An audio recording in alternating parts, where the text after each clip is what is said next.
Good evening, everybody. We'll call this meeting to order. This will be the Brawley City Council meeting.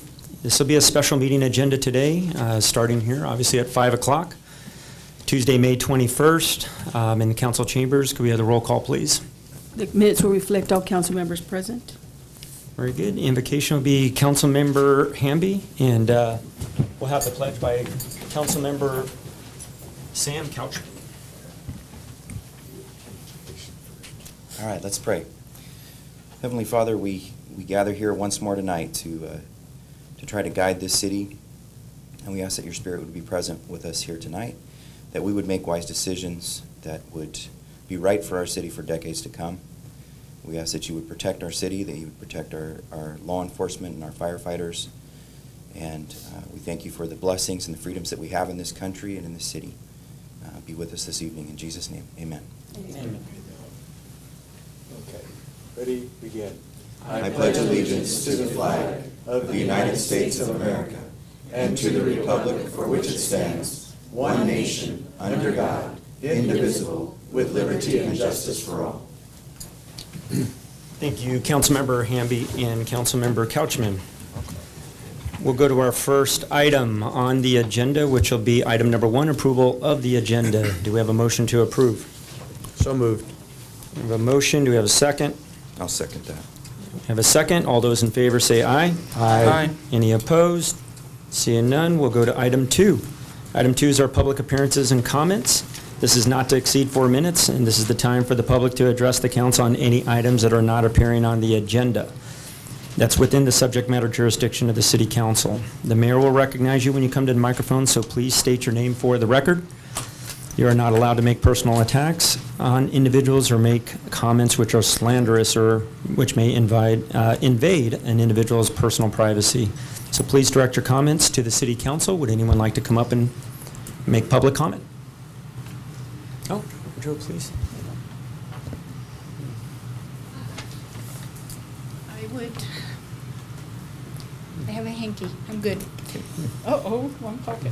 I would just like to thank the council, all of my coworkers, members of the public, thank you, and everybody who has helped me, supported me, and prayed for my husband and I. I looked at the recording today of the last council meeting where the meeting was dedicated to Mike, and he would absolutely have cherished that. He loved Brawley, the community, loved to volunteer when he was physically able, and it's making a difference to me. So I want to thank everybody very much. Now everybody needs a Kleenex. Yeah. Just thank you. Bless you, Marjo, and we appreciate your service as well as Mike's memories. So with that, I know it's difficult to follow, but if any other members of the public would like to step up and make a comment. Very good. Seeing none, we'll move to the next item on the agenda, which is our special presentations. Special presentation 3A will be Imperial Irrigation District Director. It doesn't look like we have Alex Cardenas, but it looks like we have Representative Mr. Oswald. Good evening, I'm Frank Oswald, General Counsel for the Imperial Irrigation District. Mr. Cardenas is on his way up, but I think a wind gust must have hit his car. He's actually still in a board meeting. I got up and left so I could make this meeting. What we wanted to do was to talk to your city council and your staff and the people here in your audience about the pending bill, AB 854. And I'm sure you're all aware of it and have heard things and read things in the paper about what it is doing and what it purports to do or what it wants to do. And so we wanted to take this opportunity to just give you a little bit of information and a little background from the Imperial Irrigation District point of view to help you understand what's going on with AB 854. I can tell you, as of right now, however, AB 854 is in suspense with the Appropriations Committee of the Assembly, which means that there's going to be no further action on it in this legislative session. If it gets revived at all, it will be revived next January. But even though it's in suspense, that doesn't mean that the issues that it's raised are dead. And so At this point, I'd like to just take you back a little bit to show you how we got to where we are today, because it's quite a story that we've been involved in the last couple of months. On February 20th of this year, Chad Mays, an assembly member out of Yucaipa, promoted or published a bill, AB 854, in which he proposed that the membership of the Board of Directors of the Imperial Irrigation District be expanded from 5 members to 11. And the 6 new members had to be, according to the law, all residents of the county of Riverside. And the directors had to be elected from districts in the county of Riverside, so that it would expand the total representation on the IID board to 11 members. In effect, gave control of the IID board to people who live in Riverside, to be elected by people who live in Riverside. We immediately reacted to this and said that this is it just won't do. It has a lot of what we believe were constitutional infirmities, but at the heart of it, and the real problem with it, is that the IID board perceived this as an attempt, a Machiavellian attempt, the way we characterize it in some quarters, less politely and private, to secure and obtain the water rights that the Imperial Irrigation District has, and which it holds in trust for all the people of an Imperial Valley. If you have a board of directors of the IID, which is controlled by people who live in the county of Riverside, you basically have the ability to make decisions concerning our water. And we're talking about millions of acre-feet of water, which has, some people say, a value in excess of billions of dollars. You have people in the county of Riverside making decisions about that water who don't live here, whose businesses aren't here, who aren't really connected to what's going on in the Imperial Valley over the last 130 years as we've developed. So how did this come about? Well, the story goes back a little bit. It goes back immediately about 10 years ago, maybe even as much as 15, when I think we had a member, Bonnie Garcia, who initially proposed some legislation that would allow people in the Coachella, Riverside, and the eastern Coachella Valley to have some influence over the actions of the Imperial Irrigation District. And what that grew out of was a frustration with the Imperial Irrigation District over our board and district's position on being slow to accede to developers' wishes in the Coachella Valley. The developers of Coachella Valley are a very powerful, aggressive economic force, and they have a lot of influence in the Coachella Valley. And what the concern then was is that we, the IID, when I say we, I mean the IID, was not undergrounding lines, distribution lines quickly enough to suit their purposes. So there was some legislation that ultimately came out of Bonnie Garcia's efforts, which allowed a city like Coachella to make comments about what the IID was doing. Well, the drumbeat of dissatisfaction has continued right up to the present moment, and it still manifests itself in a lot of developer complaints about what the IID is doing in that area. But the way this came about, and this particular piece of legislation came about, is that it was actually written by and promoted by a gentleman by the name of Vincent Battaglia, who is the owner of Renova, a residential solar development company situated primarily in the Coachella Valley, who was very frustrated with the Imperial Irrigation District because of the IID's refusal to extend a certain reimbursement program to residential solar developments that was more favorable to the developers like Mr. Battaglia. The first thing he did in 2017 was got the county of Riverside to consider enacting an ordinance that would allow or require the IID to provide that particular kind of reimbursement program to anybody who lived in the Coachella Valley. Well, the Board of Supervisors in 2017 decided they wouldn't do it, but it came back in 2018 once again at Mr. Battaglia's urging and campaigning, and they did enact an ordinance called Ordinance 943. The IID challenged that ordinance. We said that it was preempted by state law. The matter has been being litigated in LA Superior Court. We've obtained favorable rulings which have granted the IID a preliminary injunction saying that that ordinance is stayed and it's probably unconstitutional because it's been preempted by state law. But Mr. Battaglia is a very wily and intelligent businessman. He, at the same time, was pursuing lobbying efforts with state legislators because he realized that getting the county to try to do something was not really the most effective way, and he saw the state legislature as the vehicle for getting the kinds of changes that he wants to get, which is to control the provision of power services in the Coachella Valley. And the way he convinced Mr. Mays to do it was to write this bill, which would add 6 members to the board and make an 11-member IID board. Well, as you can imagine, that prompted all kinds of reactions from the Imperial Irrigation District. We started a semi-legal campaign trying to point out to various people how we believed the bill was unconstitutional. What the bill's real intent was to undermine our water rights, or at least it had that effect, even if it were an unintended consequence. We also started intensive lobbying efforts, and those culminated last week in the Appropriations Committee of the Assembly tabling the bill for the time being. But in the meantime, there have been many conversations now with Chad Mays that we've had discussing what we're going to be doing in the future, because Mr. Mays' position, and I believe the position of Mr. Garcia, our assemblyman who represents this area, is that there are 90,000 people in southeastern Coachella Valley who get electrical service from the IID, but they don't have any ability to vote for members of the board of directors.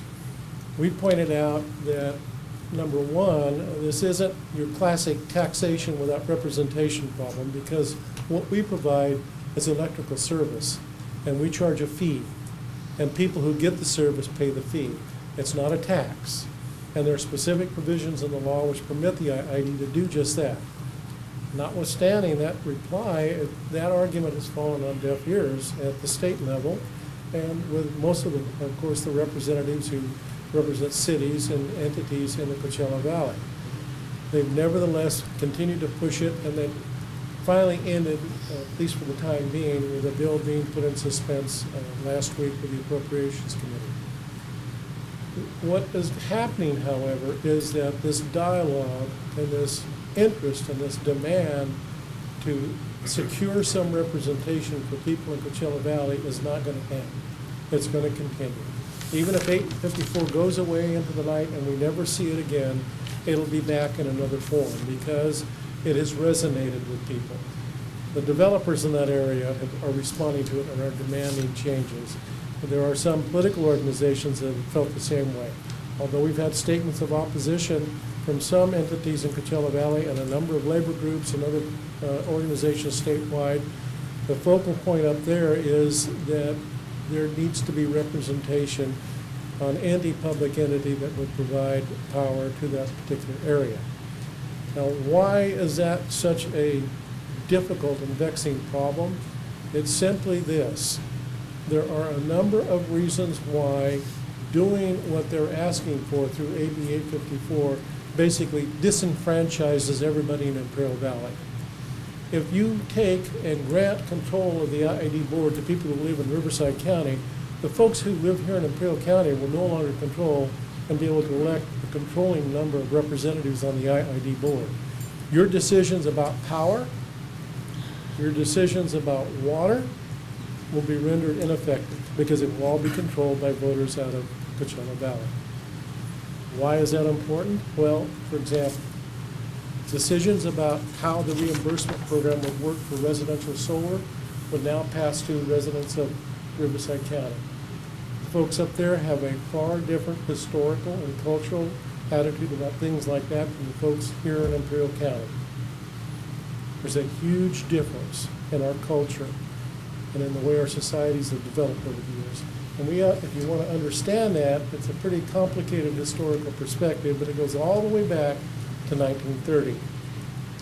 When the federal government passed the Boulder Canyon Project in 1930, it told the IID, you will go and annex Coachella Valley, and that will help secure the arrangements for the delivery of water through the All-American Canal when we build that after Hoover Dam is built. The IID started to pursue that, and the Coachella Valley Water District immediately objected. and filed suit. The result was the federal government told the IID, all right, you guys settle it. And as a consequence of that instruction from the federal government, we entered into what was called the 1934 Compromise Agreement with CVWD. Now, in that agreement, it said that CVWD would get a subordinate water right to some water, but that CVWD would give up all right to develop the power business in Coachella Valley and cede that, give it to the Imperial Irrigation District. In return for that, the IID would be the one that would be responsible for building the Coachella Canal and the All-American Canal, and it would also, as a part of the agreement, pay to CVWD a net proceed amount amounting to something like a royalty for each year that this thing was in operation. Since that time, there have been 2 lawsuits filed by CVWD to obtain money from the IID over the net proceeds. Has resulted in millions of dollars being paid to the Coachella Valley Water District. They basically get an annuity, in my view, I think it exceeds now about $50 million over the last 20 years or 25 years. The agreement is supposed to expire in 2033, although legal experts are looking at that and debating whether or not it will continue on even after the expiration date. But that specter of that agreement is hanging over everything that's going on with respect to this demand that these people in Coachella Valley be given the right to vote. We've got a contract. IID has a contract with CVWD. And that contract, we believe, determines our rights. On the other hand, you have Chad Mays and other politicians and local politicians in Coachella Valley saying, well, we've got 90,000 people up there that should have some voice in how this utility is to be operated. Well, you can't have one without breaching the other, in our view, and so we're, at this point in time, going to embark on a path where we're going to start talking to the Coachella Valley Water District. We're going to talk to entities up in Coachella Valley on a path going forward. You've heard public declarations being made by the president of the board of directors of the IID about divestment. That doesn't necessarily mean the IID is going to sell its assets up in Coachella Valley or anything else. Divestment is a broad term. It could mean a number of different types of entities, successor entities, handling or controlling the power obligations of Coachella Valley. It doesn't necessarily mean a sale to a bunch of Wall Street investors or to a privately owned utility like Southern California Edison. It could mean that, but there are other possibilities that could be involved. For example, a joint powers authority, and even a series of franchise agreements being granted to the cities. But the IID is recognizing that this drumbeat of claims and opposition and desire to see something done about this means that it can't be ignored. And the IID board will not ignore it any longer. Now, what does that mean for Imperial Valley? It's difficult to tell until the point at where the IID has made some determinations about what is feasible and what can be done. I can tell you this, that the IID board is committed to its own customers, to the people of Imperial Valley and its ratepayers, to keep our rates as competitive as they've always been. I can give you an example.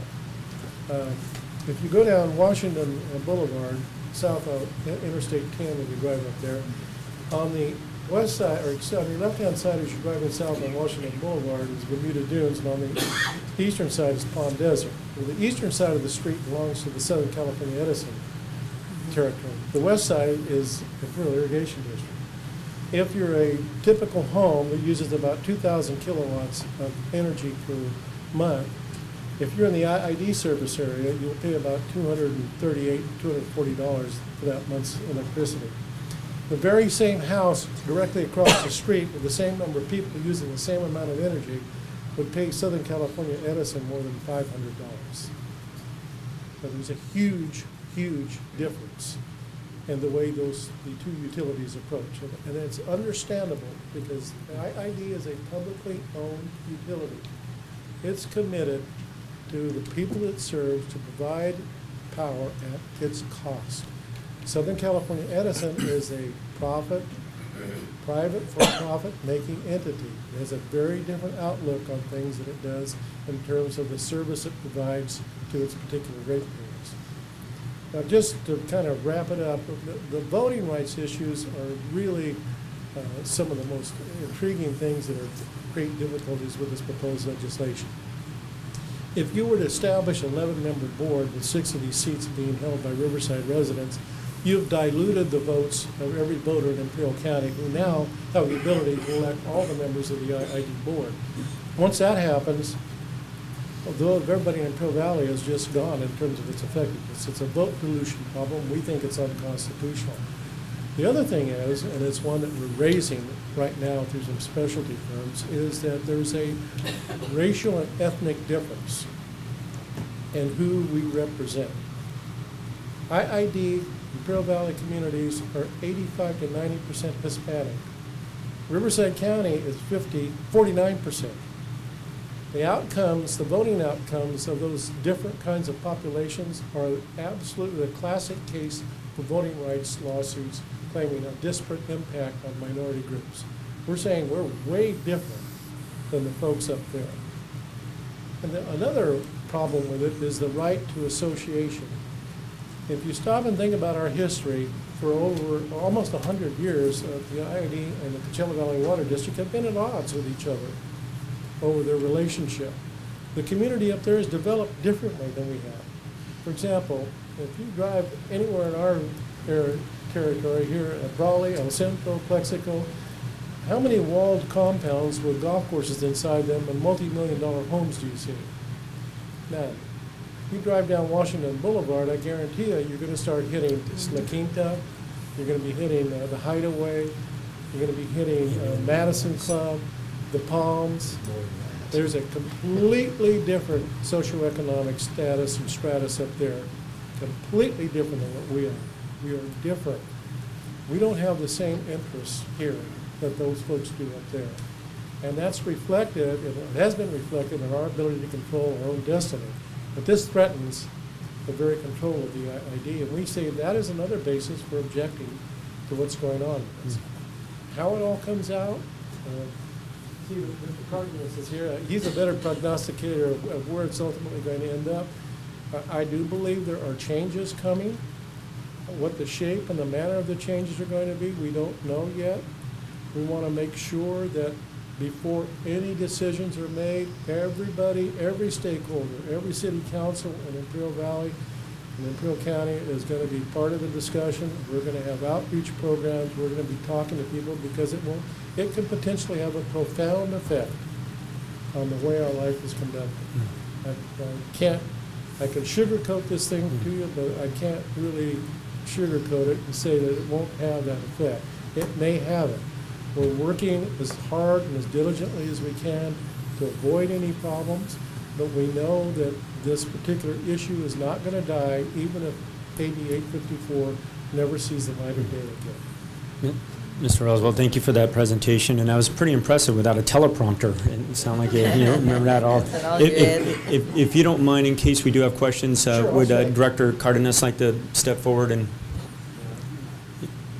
introduce yourself? And Good evening. How you guys doing, Honorable Mayor and council members? I did receive a call from Councilmember Nava just to get it, asking where we're at on AB 854, and we spent quite a bit of time in Sacramento and put a team together with some credible bandwidth, and so we're actually very fortunate or very excited about the outcome. Met with Assemblymember Mays on Friday along with our president. And we agreed that this is something that can be handled at a local level. As Mr. Oswald articulated, this is a very complex issue. Our board does not have any appetite whatsoever in increasing the membership of that board, and at the same time making sure that those water rights are protected. So the outcome of that is that they're going to go ahead and table that for the next couple of years, basically in appropriations. And so we feel really good about it, and we do appreciate the city of Brawley, their support, the county, and all the other cities. So it's quite a victory for us, even though it's parked right now. But we are going to continue to move forward and make sure we're doing what we're supposed to do. But we are excited about that outcome. And I just wanted to have Mr. Oswald come up and give you guys an opportunity for any questions or any concerns that you may have with our strategy when it comes to dealing with AB 854. Thank you, Director Thank you. Cardenas, and open it up to council for any questions, comments? I just wanted to thank you for coming out here and presenting, and Mr. Oswald as well, so I do appreciate the information. I know we had a conversation on it, Yeah. and certainly appreciate you filling us in on much more detailed information. Thank you. Thank you. I've had an opportunity to attend the IID meetings and heard a lot of this discussion from that side. Several of the last meetings, it's been a discussion item. I appreciate you guys being here, talking to us about it, and certainly we back the IID on whatever they'd like to do in this situation. And I think it's really important for our valley to stand up and make our issues known. And I think the city's been supportive of the IID struggle with AB 854. So, good. I would just like to thank you also for, I saw the postings that you visited Sacramento and we're meeting with these folks. So thank you so much for that, and really happy to hear that this has been tabled, at least for now. And we're hoping that the resolution eventually comes in our favor. Thank you. Very good. Thank you once again for the presentation, and we'll make a point certainly as a council to keep in close touch with our counterparts on the board. So again, thank you for the presentation. Unless there's any further, looking at the public, not, we'll move on to our next special presentation, which will be item 3B. Item 3B is a certificate of recognition for the Desert Review achieving second place in the 2018 California Newspaper Publication Association Journalism Awards. I know I mentioned something on my council report out last meeting, but I think officially as a city and a council, we're very proud of certainly our own businesses that are within our city limits, but certainly for this recognition, I'd like to present, if I could, and maybe we can, Lloyd, embarrass you a little bit if we can have you step up here to the microphone, and I'll just read this recognition really quick, and then maybe if council, we can go down for a quick picture. Usually you're the one taking the picture, so we might have to work on, maybe staff can help us out here. So this is from the city of Brawley. A certificate of recognition presented to the Desert Review for achieving the distinction of advertising excellence by the California Newspaper Publishers Association on this day, May 21st, 2019. Congratulations. Thank you so And much. do you have any- Congratulations, Mike. Congratulations. Lloyd, I know it's usually the written words, but do you have, I've got a little statement oh, here. there you go, please. Thank you for the recognition. We are honored to receive these 5 awards from the California Newspaper Association.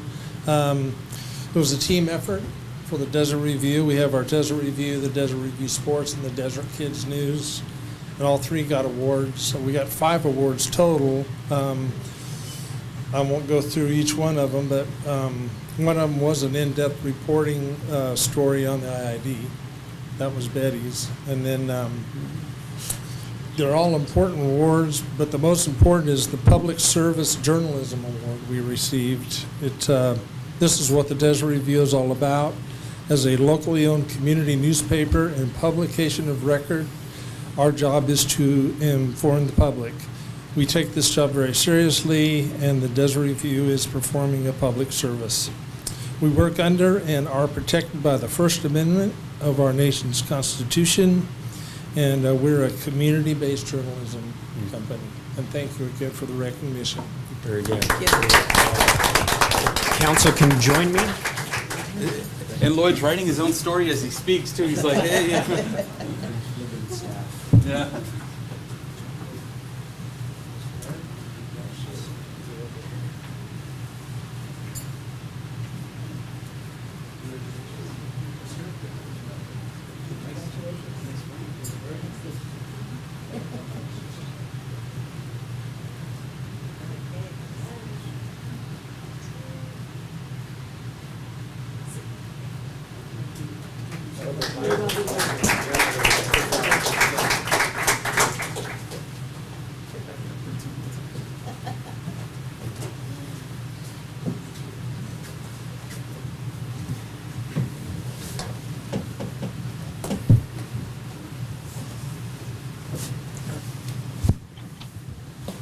And very good. That'll conclude item 3 on our agenda. We're going to move to item 4, which will be the consent agenda.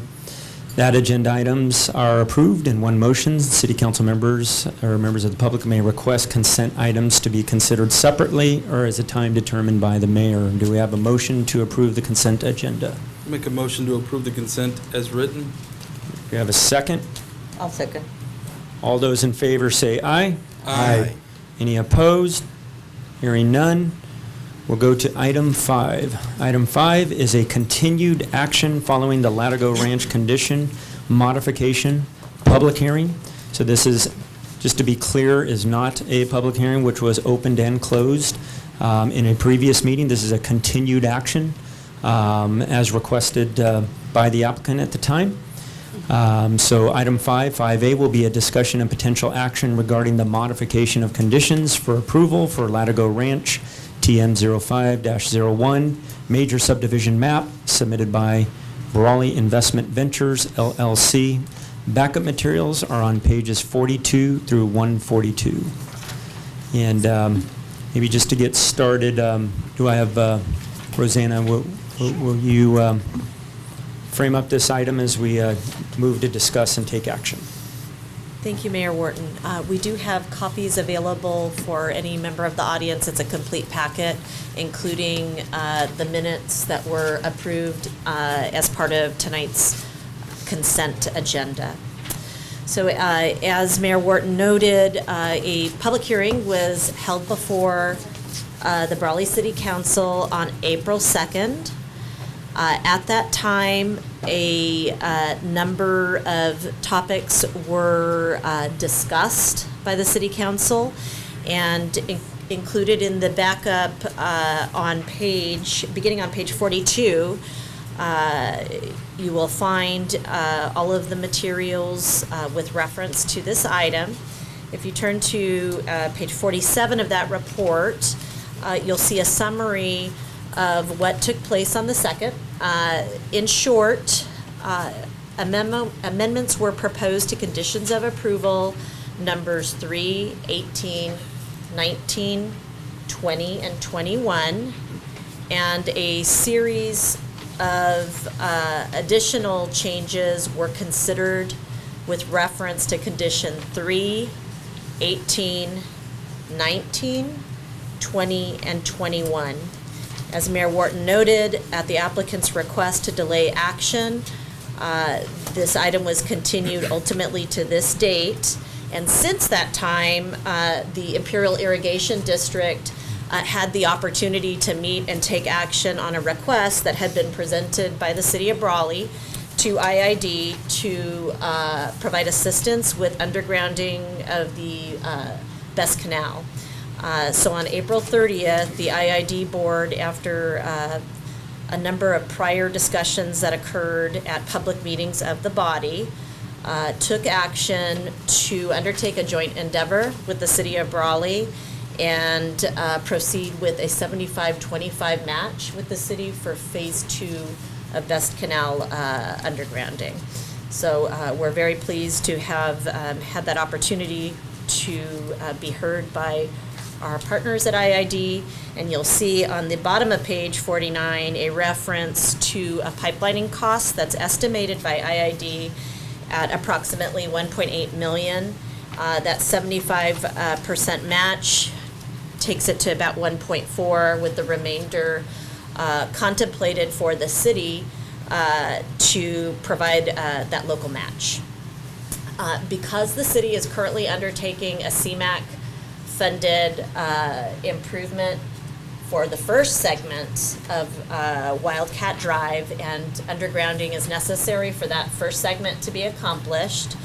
This presents a unique opportunity for IID to work with the city to underground the entire portion of Best from the rear of Walmart to South Imperial Avenue all at once.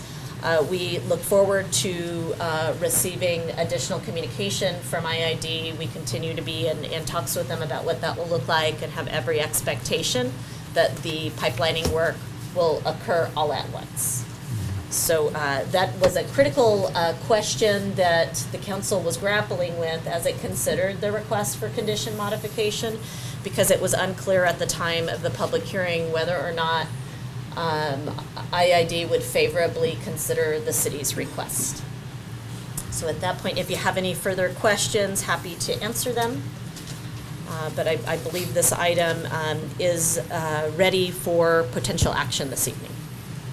Okay, very good. And just noting again for the public, there's not approximately, but exactly about 100 pages of backup material here. So again, appreciate it, including the correspondence, some of the letters that come both from the applicant as well as the city, as well as the conditions and the minutes that were recorded. So I think with all that, I know my council here, we've had the opportunity over the past couple weeks to review what we could, and obviously since this has been published over the last 3-4 days. So I want to open it up to any additional questions, and then I obviously want to give an opportunity for maybe Mr. Coyne to come up also and maybe share some thoughts of what direction that Latigo's looking with the staff recommendations. So with all that said, I'd like to open it up to council for questions, comments.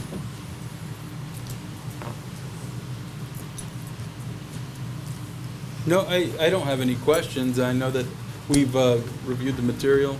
I know I also received an email that I did forward to the rest of council and our city manager on behalf of the applicant.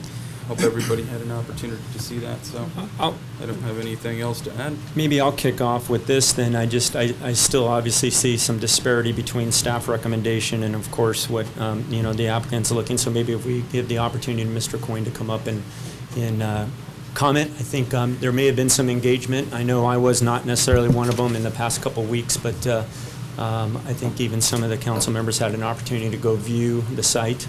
That was maybe a missing piece, for some, but Mr. Coyne, if we got Good evening, Marty Coyne, representing Latigo Ranch.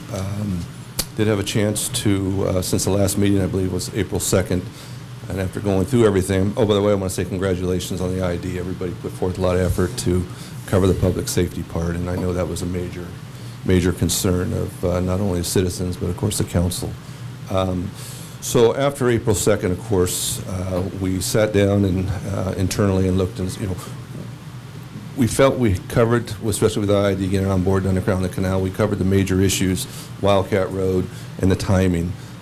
What became before you a couple, 3 weeks ago, most of you, is the conditions as reviewed. As you know, in the last council meeting, April 2nd, I received conditions just verbally.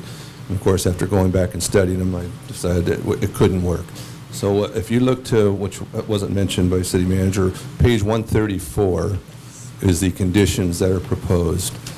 So after looking at this many different ways, we had to take a really hard look and say, what will work for us as developers coming in and turning that project around, the failed project, what I call rescue subdivision, and what we can make work for the city.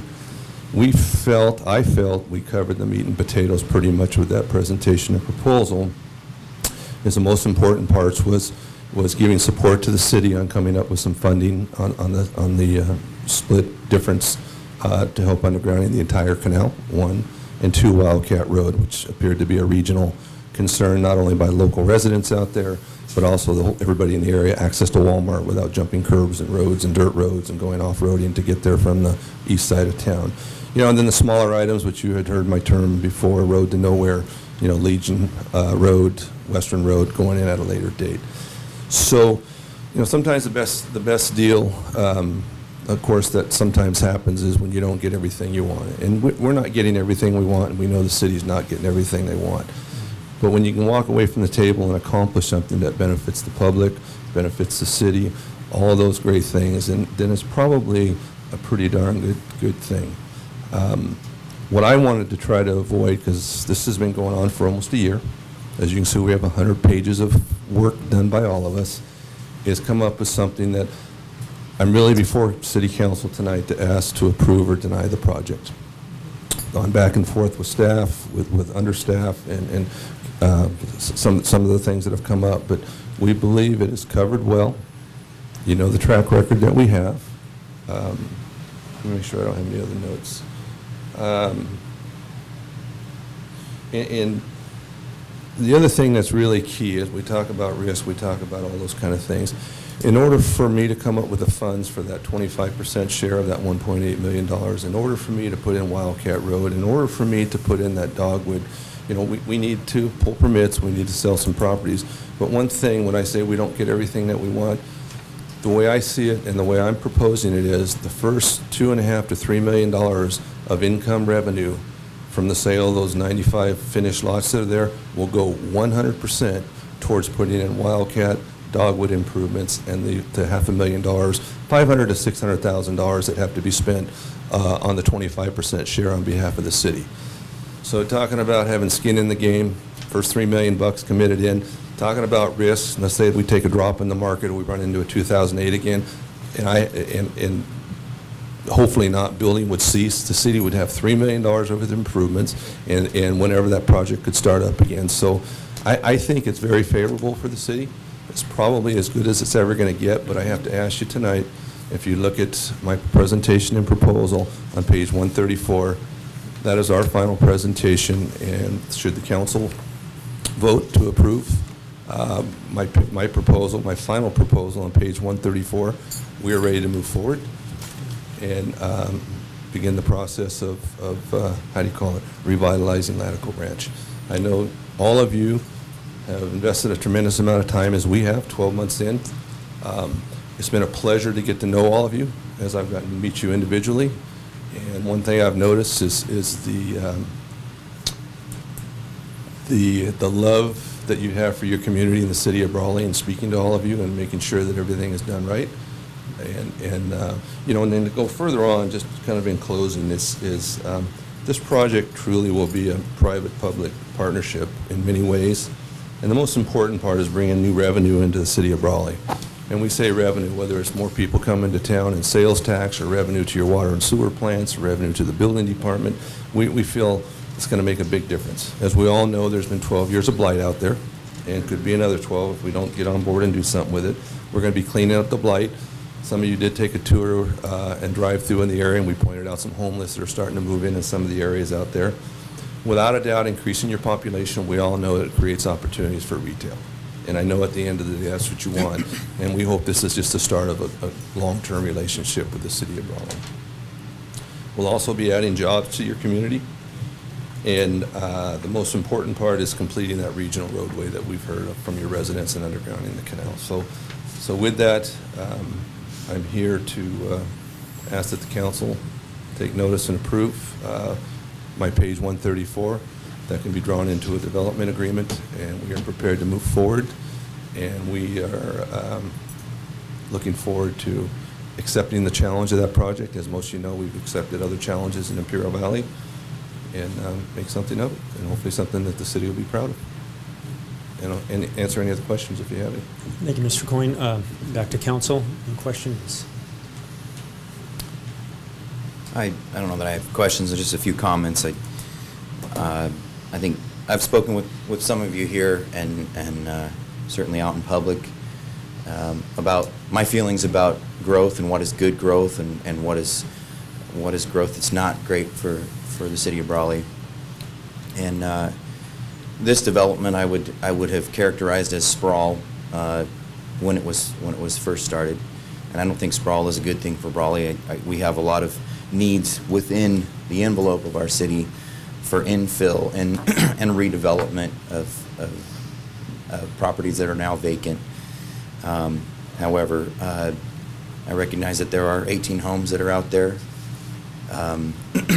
that these are residents that have desert around them, that have paid for services that they're not getting.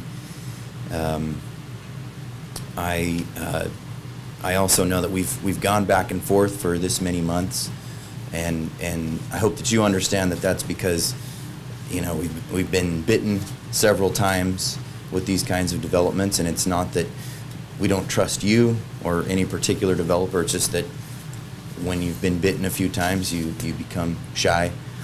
And also, regardless of the type of community it is, if it's residential, ultimately, it doesn't generate income for the city beyond maybe breaking even with CFDs, but as opposed to commercial, which, property taxes, sales tax, brings revenue into the general fund that we need. But that being said, you have made a verbal commitment, at least in public, that if this deal goes through, that you will work toward bringing in commercial development in Brawley that will actually bring in revenue. And you have mentioned to me, at least, that you would look at downtown or the areas that need redevelopment within the city, and of course we'll be in talks over that over the next several years, I'm sure, but also people will be watching to see if you're true to your word on that. But I just my vote will be a hesitant vote tonight because it's not ideal, and as you've said, if we walk away from the table both feeling like we're not getting a great deal, that's probably as good as it's going to get. But I wanted to go on record as you know, having a hesitation for this deal, but understanding that it is an accomplishment to get the canal undergrounded.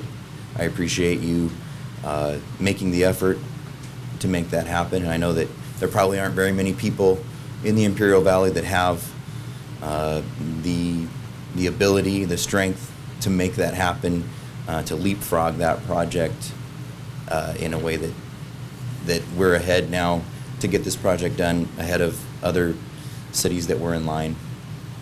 And I guess my only, one of my concerns would be directed at our city attorney. Are there legal issues with the proposal that Mr. Coyne has presented? No, it's because there's not a requirement for a map change. We don't have to go start that whole public hearing process again. It's just more in the lines of, is the council willing to enter into a development agreement? So that'll be drawn up and brought back. Okay. As far as the timeline of road construction, we've spoken. I understand your concerns of wanting to delay the construction of some of those roads based on when the houses are being built next to those roads and being able to use materials from grading and that kind of stuff to go toward those roads. I don't have much of an issue with those. I would appreciate maybe a little more insight from the city manager. People have tossed around this, the concessions that are being made, the, what is it, $1.8 million or $2.3 million worth of concessions that are being made. I would appreciate a recap on that, Sure. just so that the public understands it's what it is or isn't. Sure. Would you like me to recap that Sure, right and now? that's beyond that. That's all I have to say. Okay. So just as a total picture, I have separated out, because IID has indicated to us that the work will move forward for undergrounding whether or not Latigo Ranch constructs. And our commitment to IID is that the city will pledge 25% whether or not it's reimbursed by Mr. Coyne. So I have not included that in the total amount that is referenced. The city is currently a recipient of a CMAQ-funded project. That project will allow for the city to design the improvement as well as construct the improvement and underground what was described as the first phase of the Best Canal that would be necessary to construct to 8th Street. That entire project is estimated at $1,668,000. In addition to that work, the city is also proposing to waive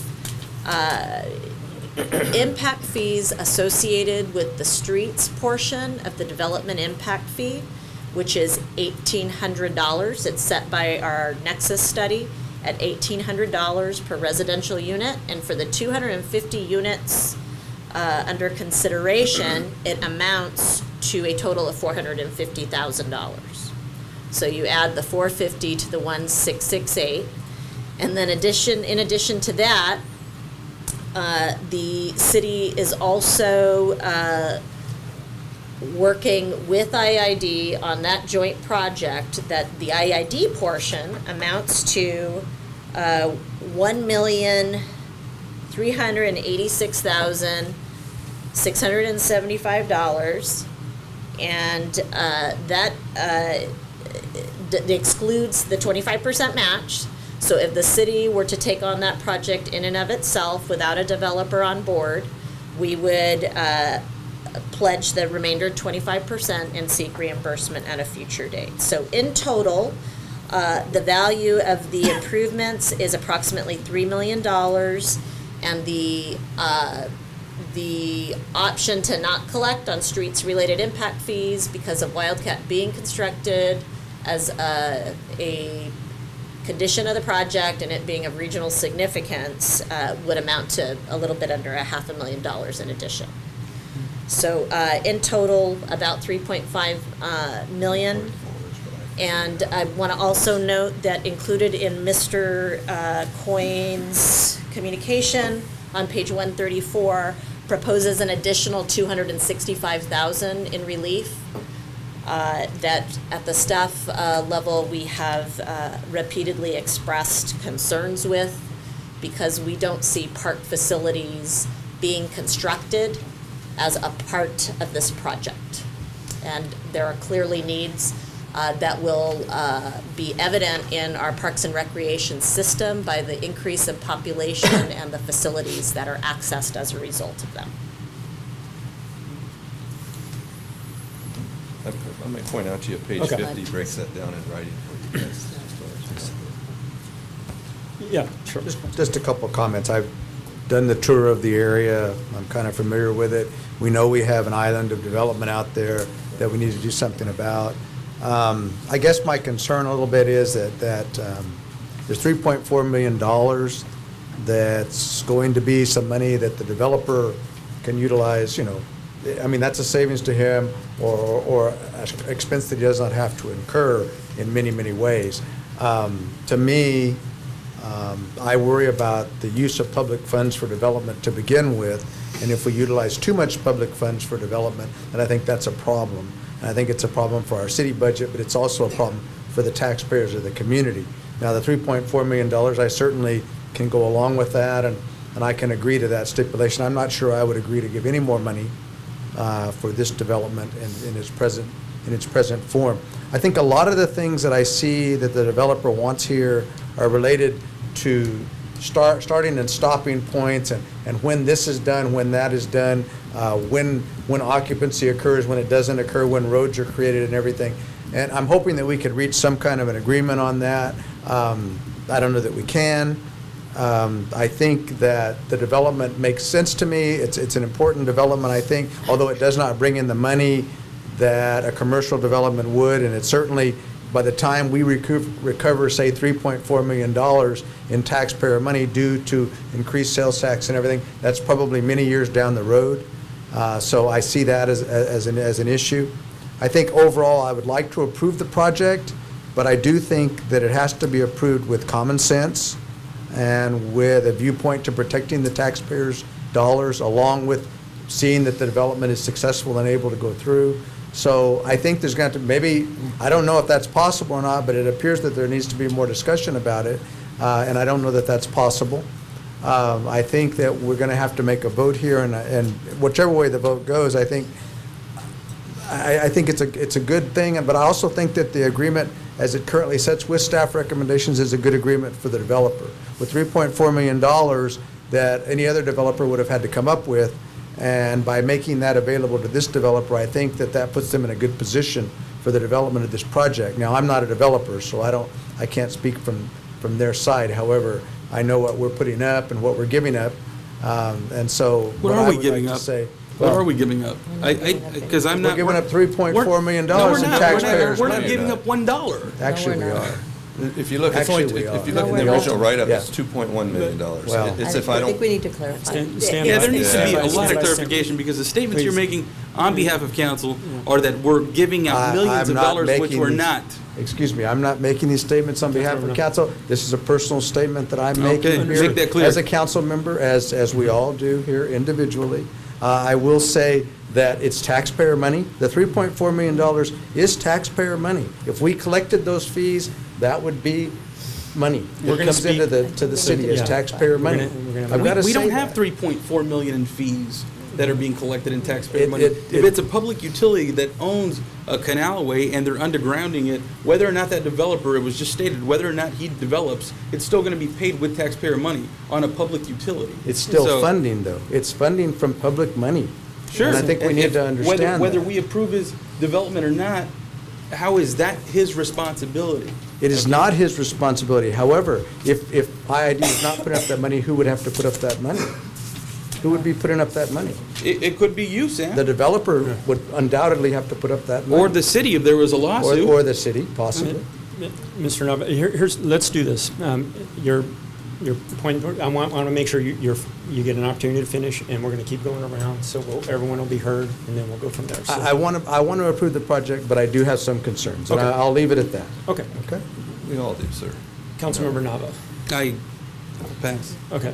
I just, I think that there really needs to be some clarification after hearing some of those comments, because we're not in itself the city's not giving Mr. Coyne $3-point-something million.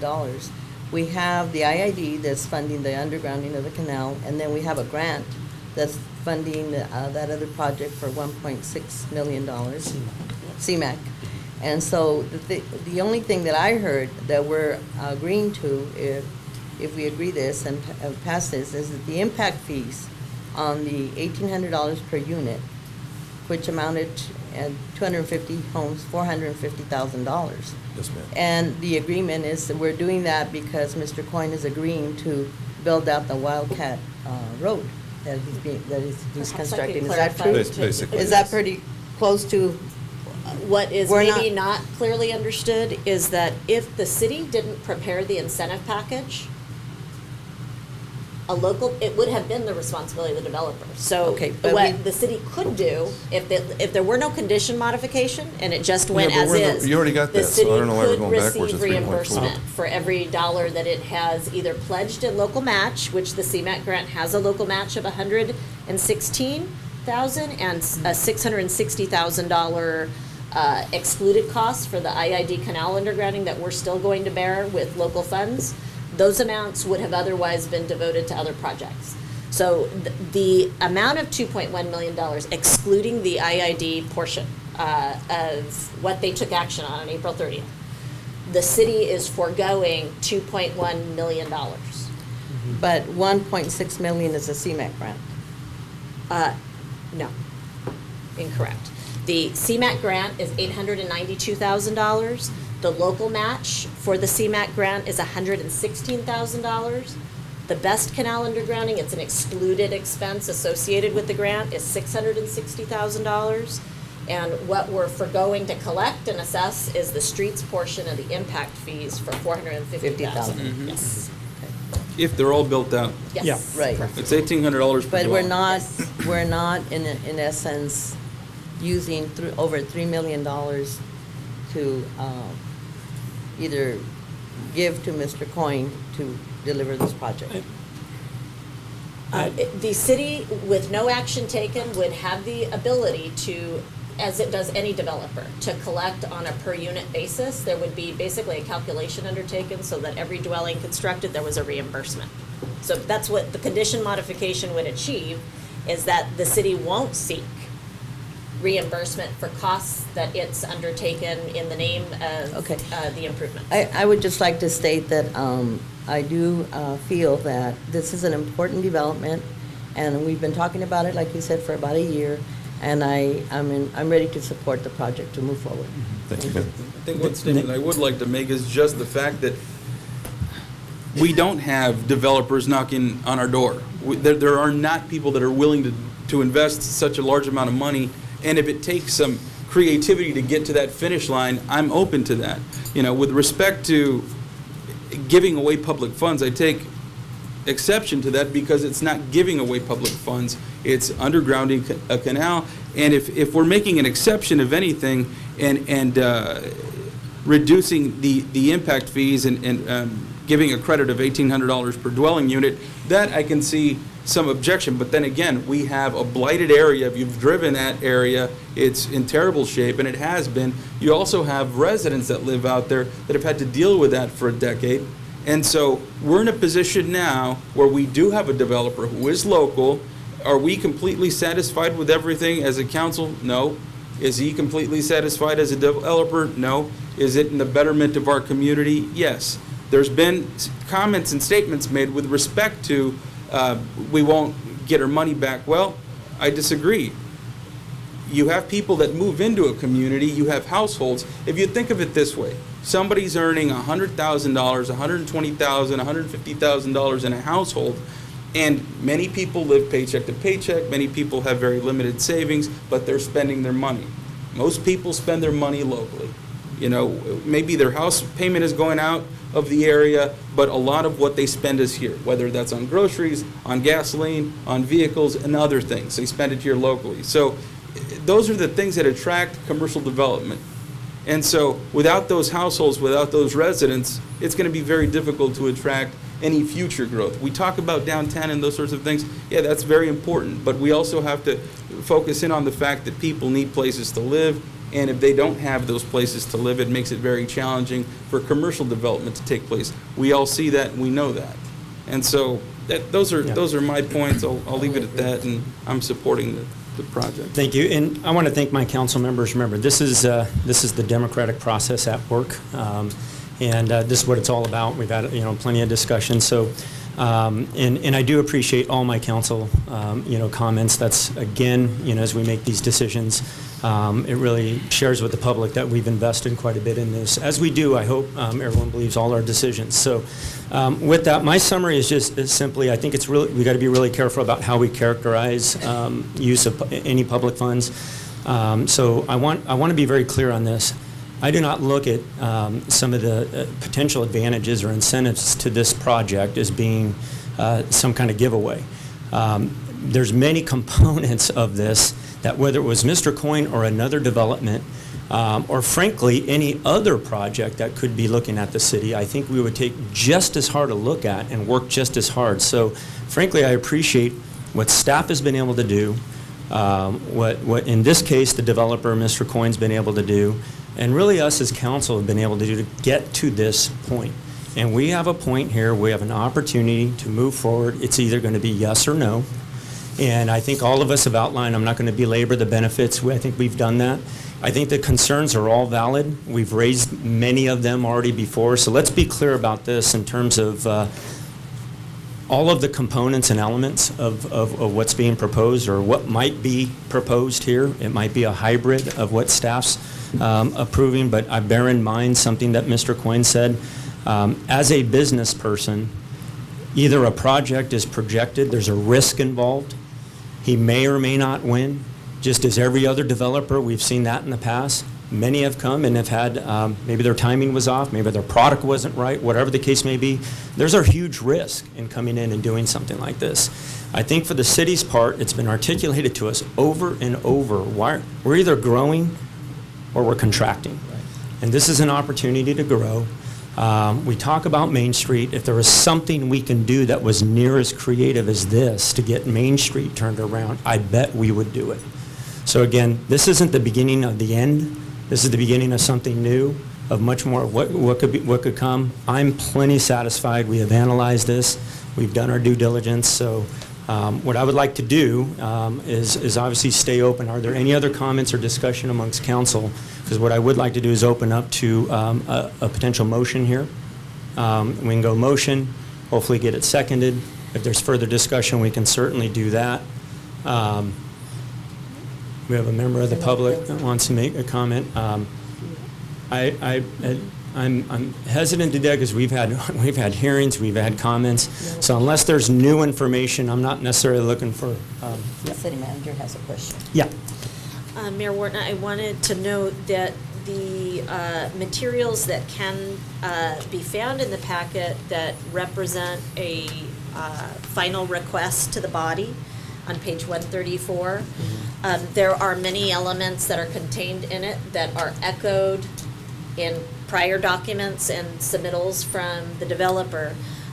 If council has an intention to consider them as a single package or up and down, there are certainly concerns that you may want to hear from staff. So I just want to be sure, obviously, if you don't want to hear them today because you've already heard them on prior occasions, that's fine, but I would be remiss if I didn't share with you that there are definitely concerns with the stipulations that are summarized on page 134. Understood. I don't want to open up another, the public hearing period is open, so I will limit. Mr. Coyne, if you can yield the floor, and you have 3 minutes, Mr. Revere, coming up to make a comment. Watch time. Okay.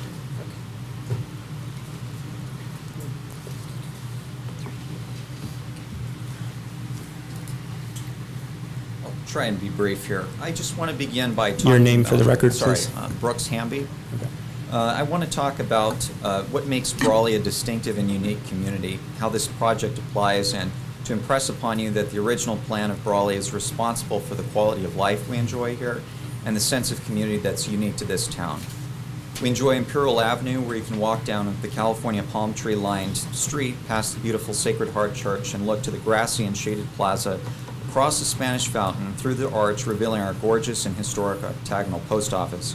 In the central part of our town, you can ride through with your bicycle through neighborhoods built in the 20s and 30s of craftsmen and later Spanish eclectic homes, where many homeowners are restoring these architectural jewels. In the southwestern part of our town, simple ranch homes are richly landscaped on streets lined with well-established and cared-for trees, creating a park-like neighborhood. Overall, Brawley is a civic-minded town, in large part because it was built that way. This simple but elegant town plan created the plaza we enjoy today, with the Veterans Memorial, Kiwanis Kiosk, library, and a street grid that enables a person to move north, south, east, and west from one side of the town to the other, creating an open town without enclaves or barriers. This smart city plan has everything to do with Brawley's comparative vibrance, especially compared to other cities without any original plan. Imperial, by contrast, has none of the orderly civic character of Brawley, instead largely a conglomeration of randomly scattered subdivisions and salty and dry retention basin, quote, parks. El Centro, though a sprawling whole, is composed of disconnected neighborhoods as its historic core declines, while new growth is encouraged at the periphery, encouraged with ever more congested traffic despite ever widened miniature highways, arterial streets. In short, Brawley has a civic sense of identity because of how it was built, only made better by comparative abundance of trees, grass, flowers, while other sun-baked cities have wide crumbling streets, parking lots, and strip malls. This brings me to this agenda item. The Brawley that has been created over 110 years is worth preserving and enhancing, but these subdivisions will accomplish neither. Whatever choice you make tonight, we should be careful and thoughtful about how we build and what we build, because it is permanent and defines what this community of Brawley is. That also means how financially sustainable we are. In today's case, there is a very simple barter proposed, that the city and citizens of Brawley will in the short term experience the benefits of growth in terms of additional tax revenue at a very low cost. In exchange, the city and citizens are asked to agree to take on the long-term responsibility to fix, service, and maintain all of this new public infrastructure. This is not uncommon. In the pursuit of jobs and economic development, American cities have spread themselves out beyond their abilities to financially sustain themselves. All those roads, all that sidewalk, and all those pipes needed to sustain subdivisions like this one are very, very expensive. Mr. Hamby, it's 3 minutes, so if you could wrap up, please. Sorry, Yeah. I'll be very brief. What I hope we understand is that approving this project and building will be the easy part. However, maintaining it generation after generation is hard. The effects of exchanging a short-term benefit in cash for a long-term liability will have long-lasting impacts on Brawley, especially with our worrisome financial straits today. For instance, the justification of impact fees, like those proposed today, protect existing taxpayers from rate hikes due to costs imposed by development. But in reality, at best, impact fees are merely a one-time charge in exchange for taking on a permanent obligation. The truth is that most subdivision development projects like this one do not generate enough revenue to pay for their own long-term maintenance costs. That's problematic because it does not solve the city of Brawley's financial difficulties. It just deepens and delays them. Our police, fire, and parks are underfunded. Main Street is cracked and broken. We eliminated the code enforcement officer and were unable to invest in minor improvements except through grants because we're constantly cash strapped. What Brawley does not need is more growth. What we should not have to sacrifice is stability for sprawling subdivision. What we desperately need is a different development pattern, one that restores resiliency, civic nature, and financial productivity that we once had in Brawley, one that will strengthen our future. Thank you, Mr. And Hamby. I'll just close with this one line.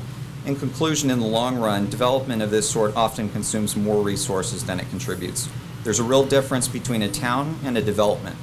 Brawley is a real town. I hope we can keep it that way and keep our own money in the city coffers. Thank you very much. Thank you. Okay, so moving on, as I shared with, we have another comment.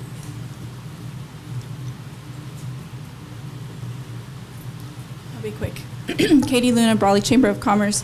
I just wanted to, as we're watching from the outside all of this unfold, I just wanted to make a couple comments. And that being that while we all have concerns, like Mr. Hamby just stated, of the more stretched PD will be and parks will be and all that, we can't hinder growth. Growth is going to happen one way or another. And what is happening here, unfortunately, is that we're looking at the issues that have taken years to develop with the budget affecting the growth. And that is being correlated in a way that should not be correlated.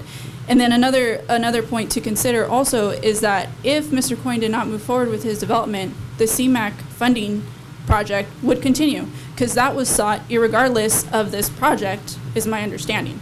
So that would still be moving forward. So correlating those together just seems like it's putting a spin onto things and putting it out there with the amount of dollars being put up for this project. So we need, the growth is going to happen. And George is right. I agree with George and what he said, that you don't get a developer knocking on your door every day. So hopefully we can get this done tonight. Thank you, Ms. Luna. Mr. Councilmember. Mayor, I did want to clarify, as Katie just mentioned, I was going to ask the question of the city manager. Of this list on page 50 of the $2.1 million, how much of that were we going to spend regardless of whether this development went in? When the city chose to move forward with creating a second access point and sought the CMAQ funding, the original intent was to collect from whoever the developer was in the future. But the primary goal of the grant seeking was to begin some leg of Wildcat, because there has long been a desire to have Wildcat reach South Imperial Avenue and beyond to Old Highway 111. I mean, that is really truly the ultimate goal for the city, to have an east-west corridor that runs the full length. If the city hadn't undertaken the effort to secure a grant, where we would stand is simply waiting for a developer and the market to recover to a point that the improvements would be triggered as a result of conditions of approval. But we were going to put in this road, our section of the road, to First Street, regardless of whether this development went in. The opportunity that we sought for the grant was before Mr. Coyne came to the city and inquired of the opportunity to partner. So I think that it is important to clarify that, as Katie Luna mentioned.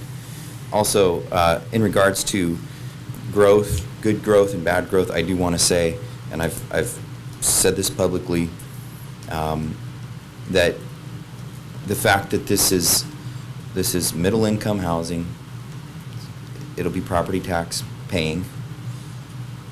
That's a step in the right direction as far as I'm concerned, because I think we have a lot of growth that doesn't pay property taxes and cost the city, as we said, more than it brings in. And so this is, at least in that regard, a step in the right direction. So I did want to clarify that. Okay, I appreciate those comments. Any other comments? If not, I'd like to move forward and turn to council and see if we can get a motion on the table. Before that motion, city manager had mentioned on the page 134 of the plan submitted by the developer or the applicant, that there were some concerns with respect to some of the stipulations. Is there anything in particular that was? There are two primary areas. The first, I've already mentioned, that has to do with the park impact fees and not determining at the staff level that parkway improvements or perimeter improvements to retention basins are not the equivalent. So I don't think any further comment is necessary on that. Our city engineer certainly has some concerns with the reference to the 13-year-old established and occupied infrastructure that surrounds the area, and some of the associated expectations that come with that. And those are items that, whether they're taken up today or in the future with the assessment of the infrastructure that's in the ground, has not had the flows through it, hasn't had the continuous type of operation that it was originally designed for.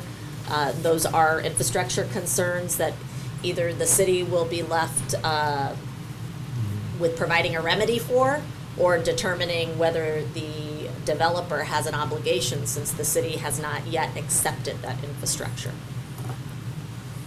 And my comment to that is, I believe, as our city manager has mentioned, we have already commented on some of these, that I believe the developer is fully agreeable to bringing those to operating standards. It's just the argument is over whether it's 13-year-ago standards versus what would be functional or acceptable today. So I know that sounds pretty vague, but I figure I can, without getting into the weeds. I know, Guillermo, if council would like to hear, certainly we can hear more on that. Good evening, Mr. Mayor, members of the council. Guillermo Sillas, Public Works Director.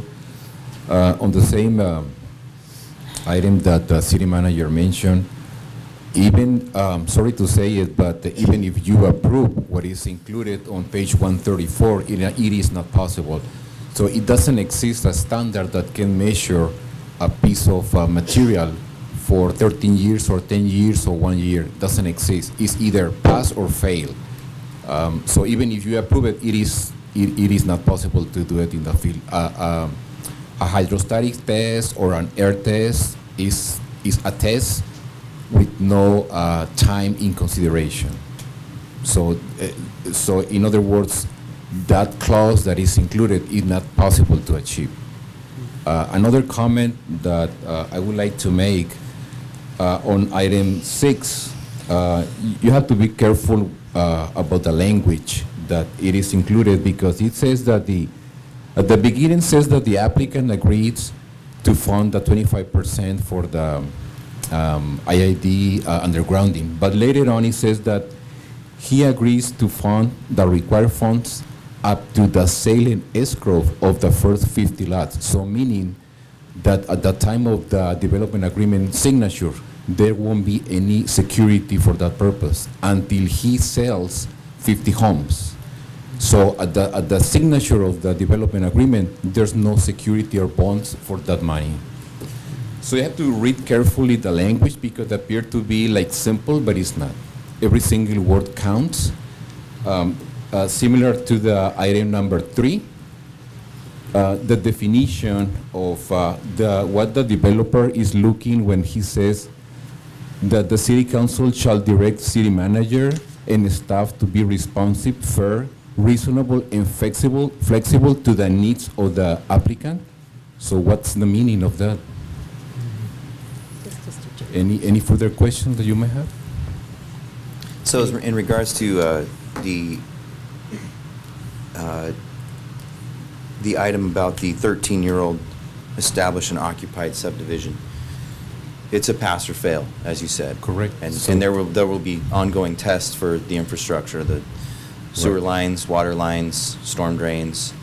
Right. So the standards that are in the tests that are in the industry, they don't measure 13 or 14 or 3 years. Mm-hmm. It's just the material or an installation pass or fail the test based on a standard, not on 13 years or anything, just based on a book, on a standard that is by either Caltrans or Green Book or ASTM or APWA. I mean, there's standards, but none of those measure 13 years old or 15. How much of that infrastructure is in use right now? Charged water It needs lines? to be evaluated, because even if it's in use, can be with leaks problems, it needs to be evaluated. That hasn't been evaluated in many years.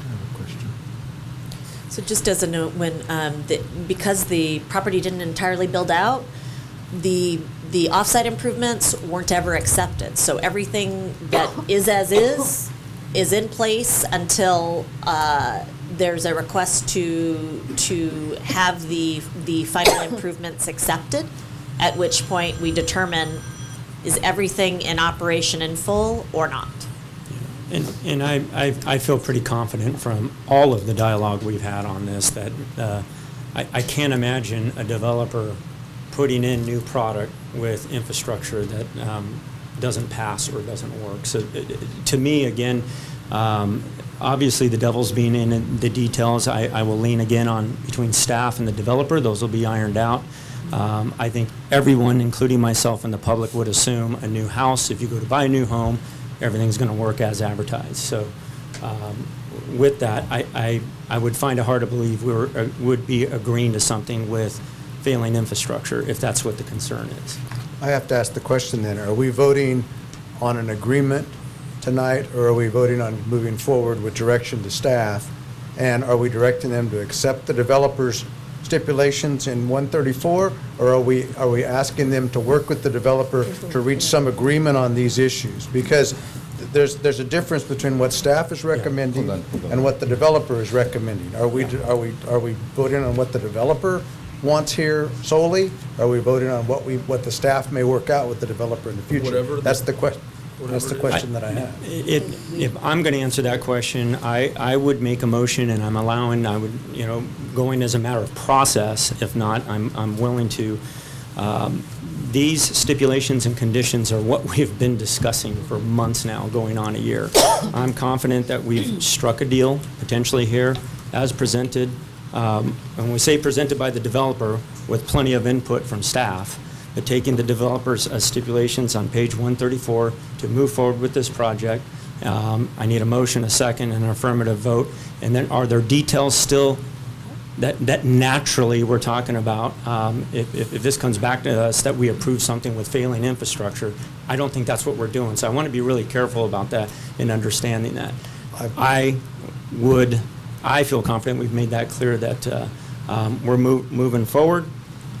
With all the stated, a lot of details that we've discussed, but with the major elements that we've discussed here very openly, I think more than you would normally hear in a council meeting, and potentially move forward with that. Otherwise, I also heard from the developer that this is pretty much, you guys, we're at kind of go, no go. So if you don't want to go, that's fine. Don't vote positive, don't vote affirmatively for whatever the motion may be. But from what I understand, the economics of this project, of this rescue project, if we make any material changes to what's been offered, or what we've finally agreed on, then we're just back at square peg one. We should look for another developer.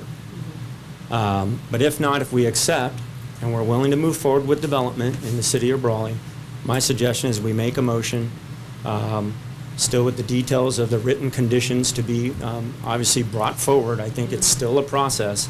I think we need to, as a council, move forward and vote affirmatively. So that's my opinion. Mr. Mayor, I would like to make just a comment that we have been in a similar situation previously with other developers. And once everything or a portion or an agreement is agreed, later on it's super difficult to change something because they continuously refer us to the agreement. And we are facing right now that situation, and it's being very difficult because they stick to every single word that is on the agreement, and we cannot change it later on, or at least it's very difficult. Just to make you aware of that. And I respect that. I also respect the fact that we have openly discussed. It's right here in black and white. I've read it before, read it now, heard about it, hearings on it, staff discussions on it. If there's an issue, I ask council to raise it now with any one of these issues. If not, let's move forward and let's get a motion. Okay, then I'll raise one issue. Okay. One issue is, I believe that in IID, and maybe IID can correct me on this, they've asked for that money for that canal to be put up front, the 25% share. Okay, is the city going to put the 25% up front to IID to begin that process? Or is the developer going to put the 25% up? Because according to this, the developer is going to wait until 50 lots are in escrow and sold. That means that roadway cannot begin operation until that money's put up unless the city's willing to put that up. Who is going to put up that money up front? I believe we talked about the timing of this, again, some of which has been obscured, but I think obscured of the fact that we just recently got pretty comfortable confirmation that the IID is definitely going to actively participate in this. We still need to get that in writing. So there's, again, if the canal weren't to happen, we'll go back to that, it really would put this entire project in jeopardy, as admitted by the developer and us as council. So the timing of it, again, to me, I think we can work that timing out. It sounds to me it's in the very near future, and the developer has every not only intention, he cannot move forward with this project with that much skin in the game without not only the canal, but also the beginning of Wildcat Road. That's what's been made clear to me. The first $3 million being invested directly into these very key improvements. Who else is going to make those improvements right now? We have the opportunity to pass that right now.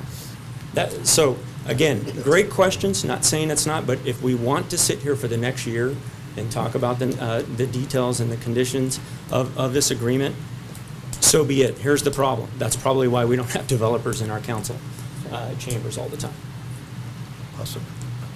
Mayor Wharton, if I may, one item that has not yet been clearly articulated by the body is whether or not you wish to further enhance the incentive package to include the $265,000, because that is a substantive change from the proposed conditions of approval that were part of the backup to date. So they haven't been, that was not recommended by staff, was not recommended by Planning Commission. Understood, and we also covered that, as some will argue, it's the improvement of the retention basin. Some argue that's not a park, others will. There's other cities that have that. So to me, I'm willing to move forward with the stipulations and the new conditions presented. Okay, I just was So hoping for clarification. that is my opinion, yeah. Any concern with that topic? That was one that was brought up earlier from many other council. Certainly, as being the liaison for the Parks and Recreation Commission, that is a concern for me. I actually have talked with Mr. Coyne about this specific topic. I don't know that there's a way to get a commitment in writing, but I've asked him to do everything he can to make a retention basin into a viable park. It's difficult here because of the clay and the salt. So I don't have much hope that it will last as a park. Then we wind up with a dirt depression and the kids can't really play in it. But that is the situation of that. Is that leading to a motion? I think we should. All being heard, I think. Let's see a further discussion. No further discussion from me. Ready to move forward. So I did receive the agreement, or the proposal from Mr. Coyne several days ago. I sent it over to council. I believe I sent it over to our city attorney and the city manager for consideration. And we've gone over this item multiple times, and I don't want to go over the issue so many times. Is it the best agreement there is out there? No, for either the city or for the developer. But as I've mentioned before, I want to see Brawley develop. I've driven out at the location. It's in terrible shape. I'd like to see it develop. I want to see improvement within our community. I feel like this is a good step in that direction. And, we got to stop beating ourselves up time and time again on making decisions that are important for our community. Is it the best? No, I just stated that.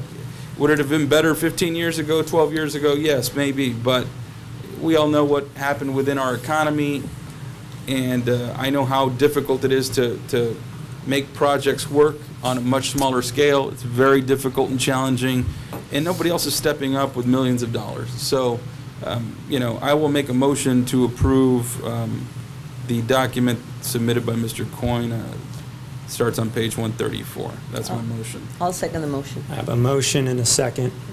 One clarifying, so does that mean you are also recommending the changes as noted on page 44 for conditions 17, 23, 24, and 25, and the conditions referenced beginning on page 47 through 49? Whatever's outlined in page 134, Yep. that's what we've discussed, and that's what I've viewed. So That- that's what my motion is. To include So there's- 17, 23, 24, 25, correct? Yeah. And condition Yeah. 3, and condition 18, 19, 20, and 21. Those that are listed on one. We're eliminating those, correct? No. No, just, there's condition 17, 23, 24, 25, exactly Yeah. as written. That's what Yeah. my motion is. If Yeah. you Do we don't have a wanna support second? it, then don't Yes, support I it. second it. Okay, I have a motion, I have a second. I'm going to call for the question. All those in favor say aye. Aye. All the, any opposed? No. Okay. I have one opposition.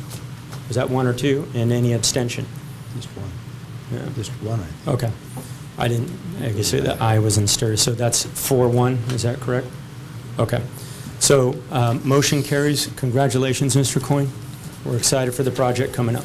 Thank you for your time. I just want to state one thing. We're talking about growth and no growth, and something to really think about. I was up here driving the project the other morning. I'm an early riser, and I'm a deep thinker. So I decided I'm going to go into Walmart and just take a look around and everything. I walked in at Walmart at 7:30, and it was like a ghost town in there. One register open, tons of employees, and no customers. So guys, talking about pro-growth, but if we build out these homes and put about 2,500 people right behind Walmart, I read an article about 6 months ago in a national real estate magazine that Walmart's starting to close down non-producing stores. So guys, this could make the difference of saving Walmart or not. So you really got to think deep sometimes, because it was scary when I was in Walmart at that time in the morning. So think positive. It's going to bring, hopefully 2,000, 2,500 people not only keeping Walmart open, but also spending also in your town and creating jobs and saving jobs should something like that happen to Walmart in your community. So just, good things are going to happen. I can't sell homes unless that area is going to look really, really nice. So worrying about weeds and retention basins and park, this, that, people aren't going to buy from me. It's true. And you see I'm investing millions of dollars, guys, so just give it a chance. I think you're going to be happy with what you see. Thank you for your time. We're a year in. Anyplace else, I probably would have had 4 projects approved by then, but I understand. You guys love your community. You haven't had a lot going on. You've been burned. But like I explained to some of the council members, some people have been through a nasty divorce. That means they're never going to date again or get married, and you can't hold it against a new guy coming in trying to make something happen. Thank you very much for your time. Thank you, Mr. Coyne. All right. We're moving on to item 6. Oh, we have a comment? Yeah.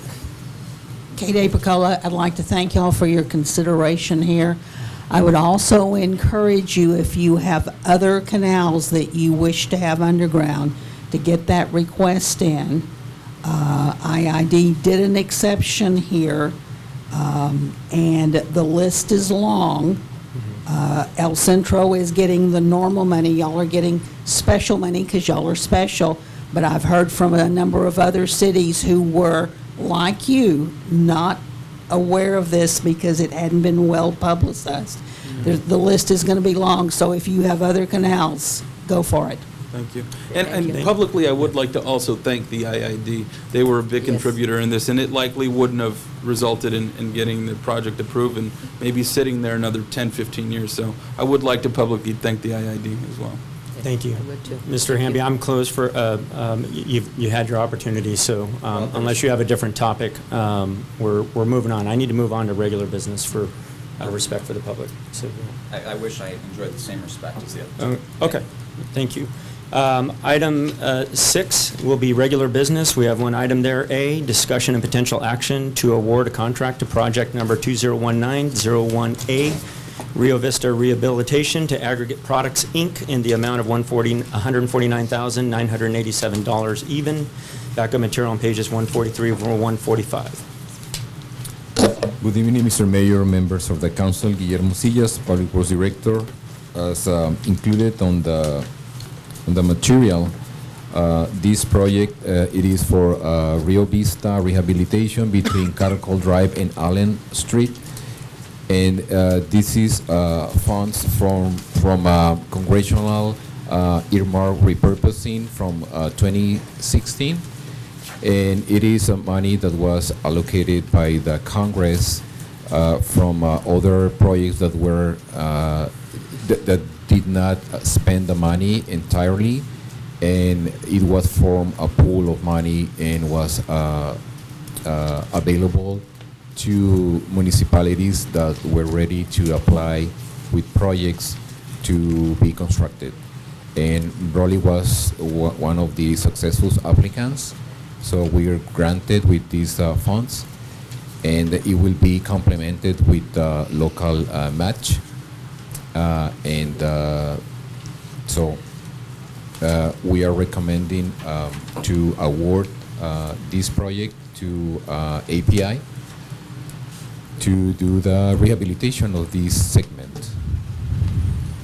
Thank you, Mr. Silas, and we'll open up to council for any questions. Make a motion to approve. Got a motion. Second. Got a second. Any further discussion? Seeing none, all those in favor say aye. Aye. Any opposed? None opposed, motion carries. Thank you, Mr. Silas. We'll move to item 7, which will bring us to our Enterprise and Special Funds Workshop number 2. I know we'll be waiting for our city manager to return on this item. Item A, this will be a presentation and discussion. This will be maybe a great time to hear from our County Board of Supervisor for our district. So, Roseanne, I just got back in time. Excuse me. Ryan Kelly, 448 Russell Road. I did want to share with you a couple of things that have occurred. One is that we've been meeting with the International Boundary Water Commission about the new river. We are in talks with them, but part of our effort is we've also reached out to the Attorney General to help us in a fight to clean the water to standards for California. And we're asking the cities, the special districts, also to support that. So a letter of support will be coming to Brawley, asking them to participate and to give us a letter of support, and we're going to continue this. We're looking for legal representation to challenge the International Boundary Water Commission. They have built wastewater plants in San Diego, in Texas, in Arizona, and we want them to build one here. The infrastructure that was paid for $80 million in Mexicali is failing. And additionally, we'll probably see it in the paper tomorrow, but the county is adjusting its budget. So we've had the constraints and used reserves. And at this point, we are now on a hiring freeze that has been action taken and is in force today. There will be a measure to take in essential service requests, and it will be reviewed and brought to the board. But at this moment, we are looking at interdepartment, and we are also controlling our all vacant funded positions will be on hold and reviewed individually. Will there be any layoffs of positions? There is no force reduction.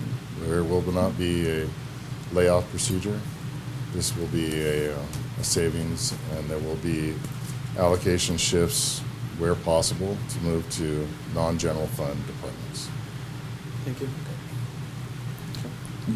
So that's not all good news. Thank you. But I'm happy that you could take the time and let me speak. Appreciate, as always, the update. Any questions? I just, I happened to catch on the news that they're having this, or similar issues with the Tijuana River. So is Imperial County working and with San Diego County on this project with the international water? Or is it a separate? Right, so the Tijuana River, the infrastructure was paid for by the NAD Bank at the request of a minute order through the International Boundary Water Commission, and we would like the same consideration in Imperial County. Okay. The reason that they're being sued now by Imperial Beach, other local jurisdictions, and the state of California is because of the infrastructure that was put in at the same time that infrastructure was paid for in Mexicali. So we believe that we should have that same consideration. The minute order from the 80s allows them to discharge into the New River at a much higher constituent level than would be allowed here or by your own wastewater plant. So we're trying to hold them to California standards for Californians. Thank you. Very good. And yes, we will be in attendance, and we have been attending those meetings in Imperial Beach, and there will be a New River item on that agenda. Thank you. Very good. Thank you. Thank you, Supervisor Kelly.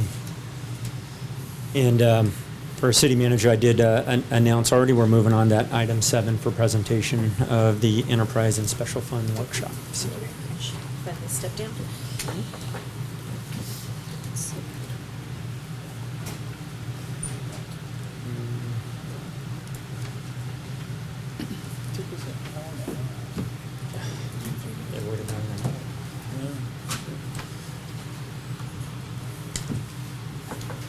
Good evening. I do have a PowerPoint presentation that has been prepared for this workshop. As a reminder, today was set as part of our budget calendar for 1920 to be a set-aside discussion focused on our enterprise and special funds.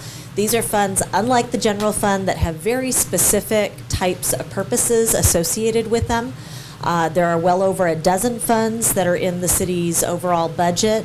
And for the purposes of tonight's discussion, our hope is to recap major projects and initiatives that are part of our operating assumptions going into the 1920 fiscal year.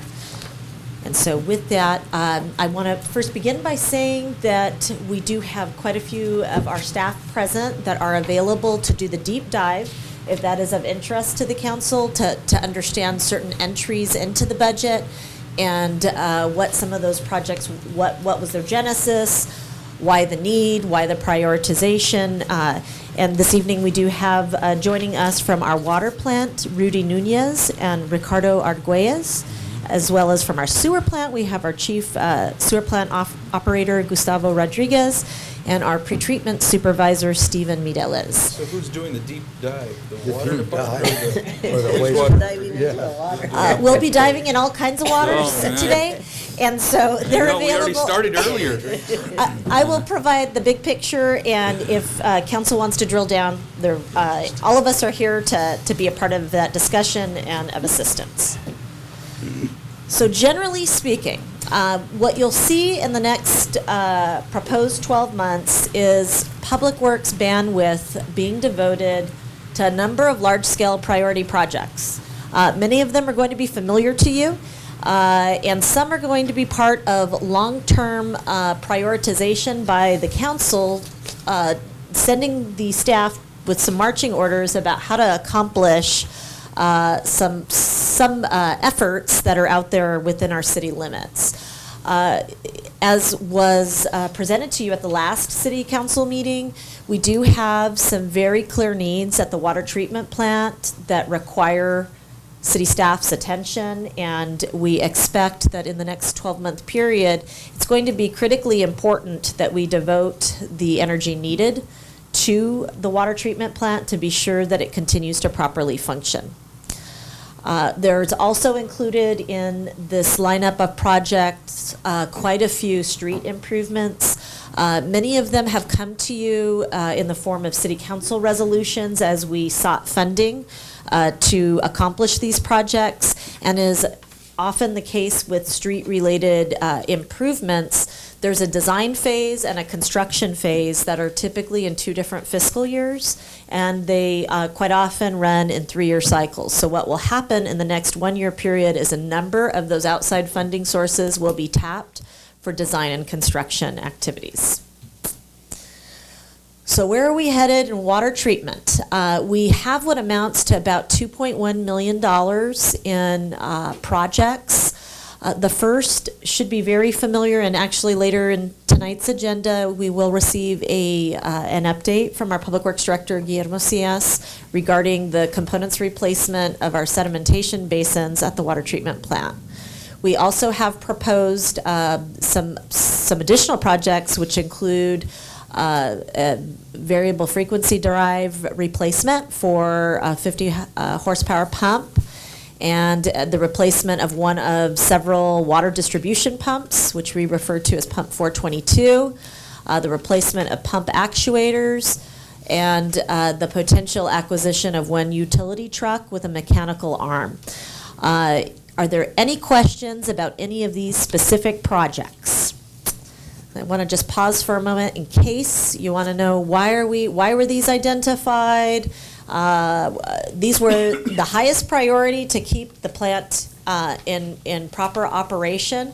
I'll share with you that our capital needs do exceed what we have available in a 12-month period, but our hope is to go through the process of sorting with the help of our chief operators and technical advisors to determine what are the most key and critical to address first. So while we'd like to do them all at once, the funds don't support those improvements, but we believe this is a pathway that will get us in this next 12 months towards strengthening the plant's capabilities as they currently stand.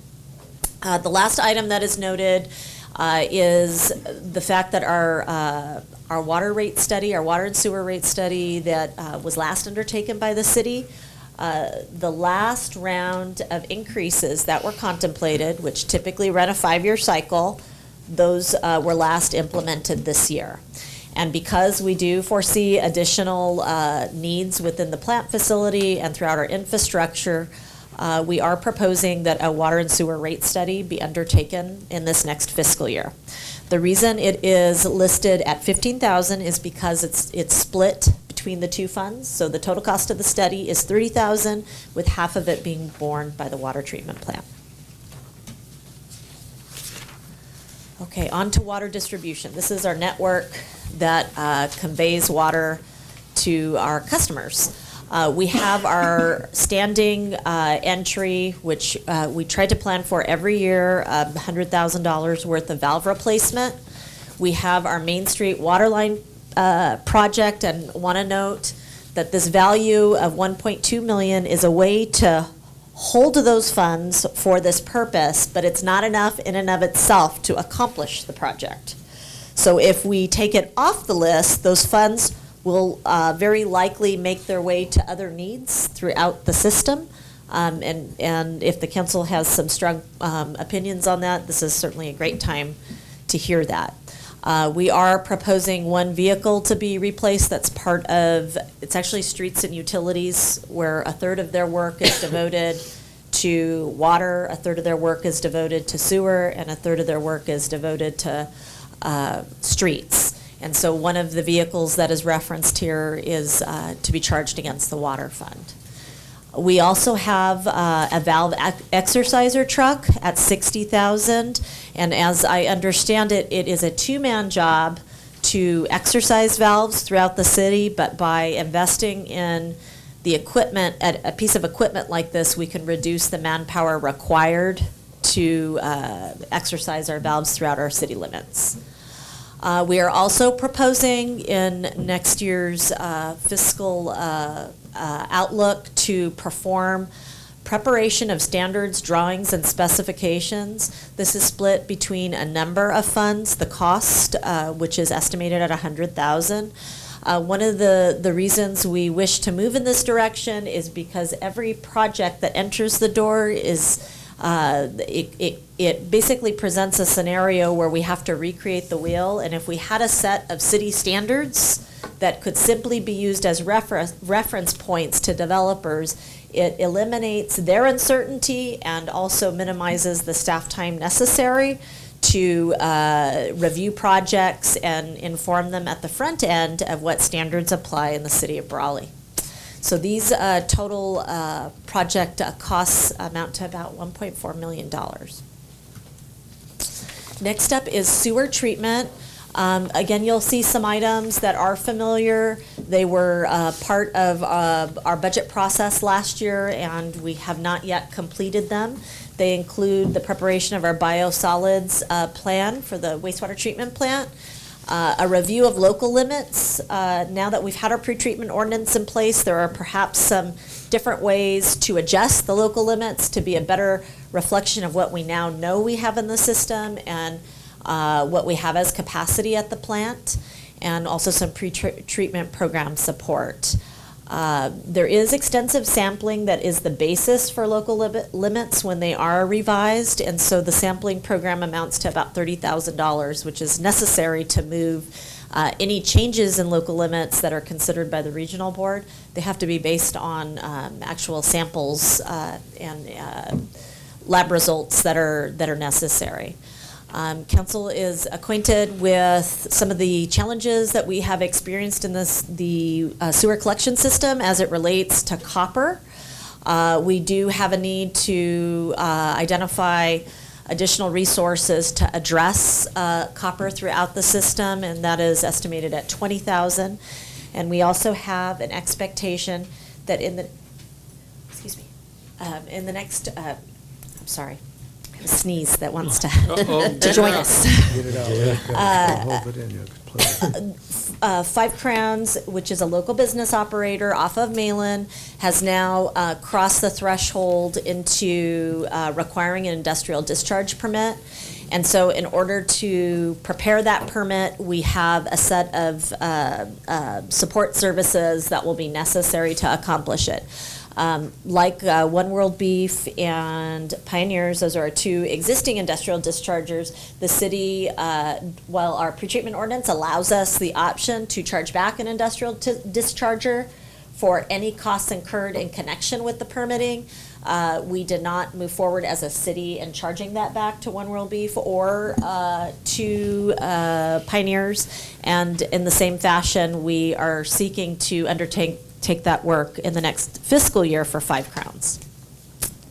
It is that time again where the city has to renew its discharge permit with the Regional Water Quality Control Board, and those that renewal activity is estimated at about $50,000. So that is identified in the lineup. And then we have a couple of items that make their way through the budget process every year: UV bulbs and ballasts at $90,000, and we've got a need to replace another AC unit at one of the buildings out at the plant. We have experienced some issues with power and the alarm system at the headwork screen. You may recall in your last visit to the wastewater treatment plant, when you drop down into the bowl or the basin of the plant, that first structure that you see as you arrive is the headwork screen. And in that area, we have an issue with needing power supplied so that when something is askew in the system, an alarm can properly sound and notify staff. So that emergency power is estimated at an $80,000 cost. And then, as referenced in a prior slide, we have the remaining 50% of the water and sewer rate study referenced. Are there any questions on this slide? Nope. Okay. On to some additional sewer-related work. We have a long list that amounts to about $1.4 million. Again, some familiar, some maybe not. The state has imposed far more rigorous stormwater regulations on the city of Brawley and jurisdictions throughout the state. Although we don't have many storm events, we do have lots of requirements attached to our management of stormwater. We are estimating technical assistance in the amount of $60,000 to perform that body of work and get into alignment with state requirements. The Main Street Waterline project has been historically bundled with the sewer line replacement project, and that is a carryover. That's part of the same body of design work. That amounts to about $382,000. It's the same amount as we have set aside in prior years when planning to perform that project. The City Council had an opportunity to receive an update on lift station number 1, the rehabilitation of that lift station. You can see that that is a considerable number at $435,000. We also have a set of circumstances at Main and Cesar Chavez. This is where the Philco station is. We have some issues with the storm drain that are going to require a relocation effort. That has been identified as a potential project this fiscal year at $82,000. Council and community may have viewed, we had some temporary restrooms that we needed to put in place out at the library because of chronic plumbing issues that we have experienced at that library property across the street. And we are proposing a correction. Basically, what was discovered along the way is an extremely circuitous route to the sewer lateral. And what we anticipate will be an ongoing issue if we don't straighten the connection. So we are proposing a fix with the use of sewer funds for a sewer project, a sewer line project for our facility.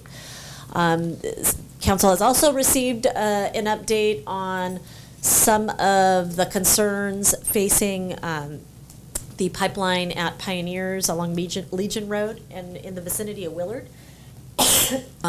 We are proposing to do an assessment of that. So that is identified as a $35,000 project in the Legion line. And as referenced on a previous slide, we've got our portion of the standards, drawings, and specs to be borne by the sewer fund at 51.8%. Excuse me. We also have the rehabilitation of 6 manholes. 3 of them, Steph has presented before the council. Water, please? Sorry. My apologies. Is that a new one? Yeah, sorry about Thank you. Sorry, we didn't offer sooner. Council may recall the staff giving a presentation about historical placement of manholes within the Brawley Union High School property itself. We have manholes that are extremely aged, and they need to be worked on. And so 3 of the 6 are at the high school campus. One is on Shank Road. You may recall we experienced a partially collapsed manhole along that same stretch, very problematic and in need of attention. And then we also have the manhole referenced on Legion in the vicinity of Willard that we are proposing for rehabilitation as well. Our hope is to bundle all of those projects, or all of those locations in the ballpark of $150,000 project. On Wildcat, we are proposing to crack seal, augment with rock and grade a portion of Wildcat as we know it between Highway 86 and the current termination near Walmart. And for those who have been on council for an extended period of time, you may recall there's a Department of Toxics and Substance Control matter that continues to be outstanding in that stretch, and this is to comply with their requirements at the $30,000 level. We also have included the purchase of 2 vehicles from the sewer fund, the purchase of 2 flow meters for use in our sewer collection system, and the purchase of 2 samplers. And these last 2 items are items that typically are part of our pretreatment universe as we work with defined dischargers in our system. So that amounts to about $1.4 million. And if you're not tired yet after walking through all the water and sewer projects, we actually have an incredible lineup of street projects that, again, really do a lot to explain sometimes why Public Works is perhaps pulled in a lot of different directions with everything requiring immediate attention. But these long lead projects, as we chase money, design projects and construct them, you can see exactly how thinly spread we are. So the current project that's in progress, and we don't know just yet what portion will be fully complete through June 30, because of this time of year typically having much higher temperatures, much of our asphalt-related work has been temporarily suspended because we couldn't predict that the cool temperatures of late were some great conditions for street work. So we've got the LTA Phase 11, the current body of projects that are moving throughout the city, to which a number of other high-profile improvements were attached. We have that as a carryover, with some portion of it being completed this fiscal year and some rolling into next year. Earlier today, we had the award of the Rio Vista Drive project. This actually was an old congressional earmark from the Congressman Filner days that was repurposed, and we had the ability to do a portion of Rio Vista in connection with that funding opportunity. Question, is that one block? Yes, it is, and it'll be attached to other improvements along Rio Vista. Okay. So it's one set of One funding with segment. lots of strings attached to it, but ones that we found a way to combine with other funding sources. You'll see that this year, our Public Works Department was hard at work chasing money and was successful in securing funds for K Street. So in 1920, K Street will be designed for improvements from Highway 86 in front of Witter to 8th Street, so the railroad tracks. And we have approximately $60,000 to perform that work. And we'll see in a subsequent year the construction actually occur. But next year, we're programmed through ICTC to complete the design work. You'll also see the next round of SB1 projects undertaken. This will include 2nd Street from Malin to K. This is basically the eastern boundary of Witter School. And then 8th Street from Rio Vista to Las Flores, which is the stop sign at Rio Vista and H, to across Stockman's to Las Flores, which is our last street that projects out to Main Street. And so we've got a $526,000 project scheduled there. We also have carryover projects, and regrettably, we haven't been able to move these at a pace that we've wanted because so many other strings were attached to roadway improvements and timing. So these are carryover projects on B Street. This is the area between Cesar Chavez and 8th that does not currently have continuous sidewalk. So we continue to carry that over at the $320,000 level. We have some downtown ADA improvements for which we've set aside $50,000. We have a pavement management system that we hope to do an updated indexing of all of our city streets. And we also have proposed a bollard replacement project. You may recall a number of years ago, pedestrian enhancements were performed with a grant inside of Cattle Call Park to separate pedestrians from cars. What we have experienced since installation is an incredible number of damaged bollards by cars. Oh, yeah, they run over them all the time. And so what happens when those bollards are replaced, if we're lucky, they're altered at the top and not affecting the base. But when the damage is extensive, we find that the base has to be completely replaced. Yeah. So we have bollard replacement estimated at $40,000 for a total of $4.6 million in streets-related activities. Any questions on those? What is the approximate cost per bollard? I believe our number was, what is that? Gotta be careful how you say it. Or do you remember the per bollard? 5,000 per. Yeah. 5,000 per bollard. That's a lot of money. That's a lot of money. Okay.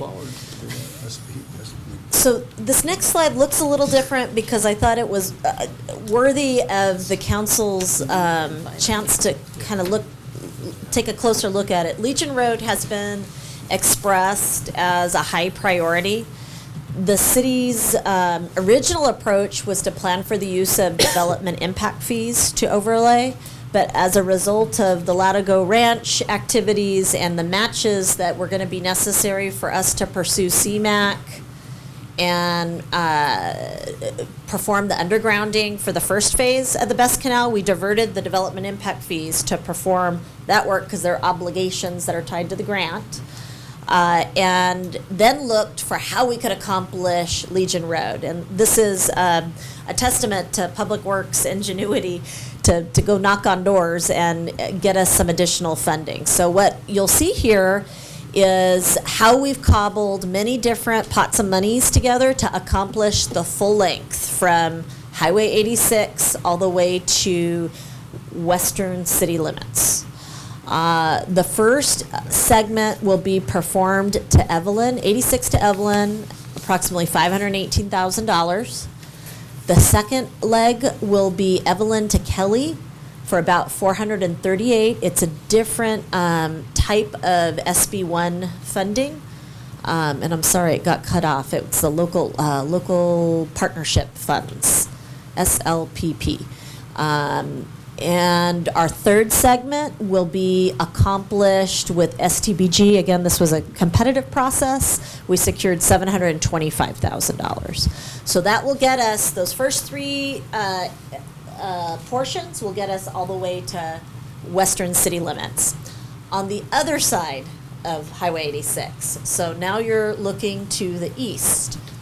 Imagine yourself driving through the intersection of Highway 86 and Legion, and you're crossing and heading towards the rear of the ARCO station.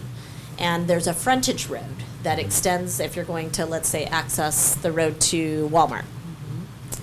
The portion of Legion that extends from the current termination point to Western Avenue, which is the north-south roadway behind the Walmart retention basin.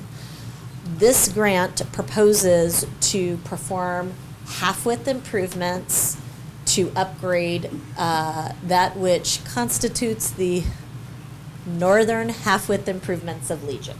And so this project was prioritized because that area that's behind the ARCO AMPM is a commercial, has commercial development potential, and it allows the city the opportunity to get some of the improvements in the ground so that if a developer came in, there would be an opportunity to occupy the property at a faster rate.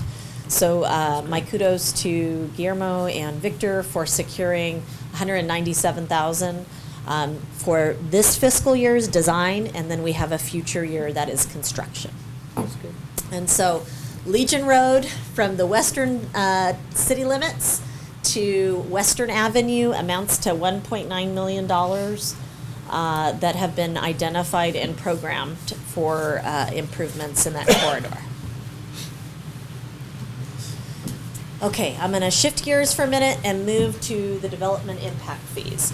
And I would like to just take a moment to walk through a few of these. They're familiar. Wildcat, the CMAQ project, it's referenced here, along with the local match. That total amount is $820,000 for the construction phase. Phase 1 of the Best Canal, we're responsible for $695,000 associated with that. Phase 2, which will be ultimately a 75-25 split with IID, we talked about it earlier today, the total project cost, $1.9. Western Avenue from Legion to Wildcat. So we're back at, imagine yourself at the rear of Walmart. Western is the street that runs north-south between Wildcat and Legion. We were successful in securing some funds in order to accomplish those half-width improvements. And for the record, this is actually an item that arose, an opportunity that arose after Latigo Ranch came forward. And it is recently acted upon by the Imperial County Transportation Commission. And so it wasn't bundled with the benefits and incentives associated with Latigo Ranch, but Latigo Ranch will be a beneficiary of it. Because what the city is proposing to do is to undertake full width improvement of Wildcat between Legion and, I'm sorry, of Western Avenue between Legion and Wildcat Drive. And that is in the amount of $197,000. I do want to note, just for the record, to be clear, that Western Avenue, when Walmart went in lieu of constructing half-width improvements of Western Avenue, they placed on deposit the cost of those improvements for the half-width that abuts their property. And so those funds are on deposit with the city and will be used as a portion of the match for Western Avenue. We've also got a request for 2 vehicles that are associated with the development impact fees. I believe these are PD. My apology, if I'm not mistaken, those are our police department vehicles. And then the portion, yes. Oh, is that, okay, my apologies. Streets and utilities, it's 2 vehicles for that purpose. And then the last entry is our standards, drawings, and specs that were referenced in an earlier slide, for a total of $3.6 million in development impact fees planned for use in the next fiscal year. Okay, I'm wrapping up, and I'm sorry if I've been too long-winded. We're moving our way through the various street funds that are available for street improvements. You may have noticed just earlier this week that the 100 block South Alley is very much under construction.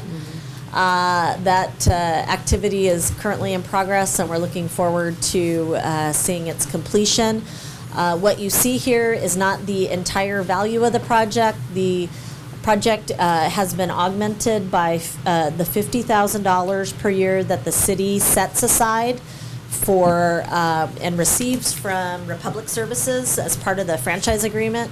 The payment of $50,000 annually is made to the city to offset the wear and tear on commercial alleys throughout the city. And so what we've done is accumulate these funds for several years and then augment them with $160,000 of gas tax dollars to complete that alley.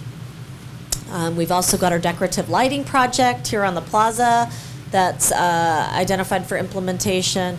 We have a carryover of the right-of-way beautification project that was across from the transit station. We've got a preliminary engineering report. Again, this is a carryover. This is the part of Main Street between Eastern Avenue and Best that currently has no streetlights. Our intent is to undertake a study to see what it would take to bring streetlights to that area and at what cost. We're also proposing to acquire a couple of pieces of equipment, a striping machine that would allow us to perform certain work in-house as opposed to renting or bidding out work, a crack seal machine at the $90,000 estimated price, and an air compressor at $45,000, and that amounts to about $1.1 million. 8th Street, you're familiar, we've performed most of those improvements. We've got a little bit of remainder that we're anticipating in fiscal year 1920, so we identify it as just shy of $47,000.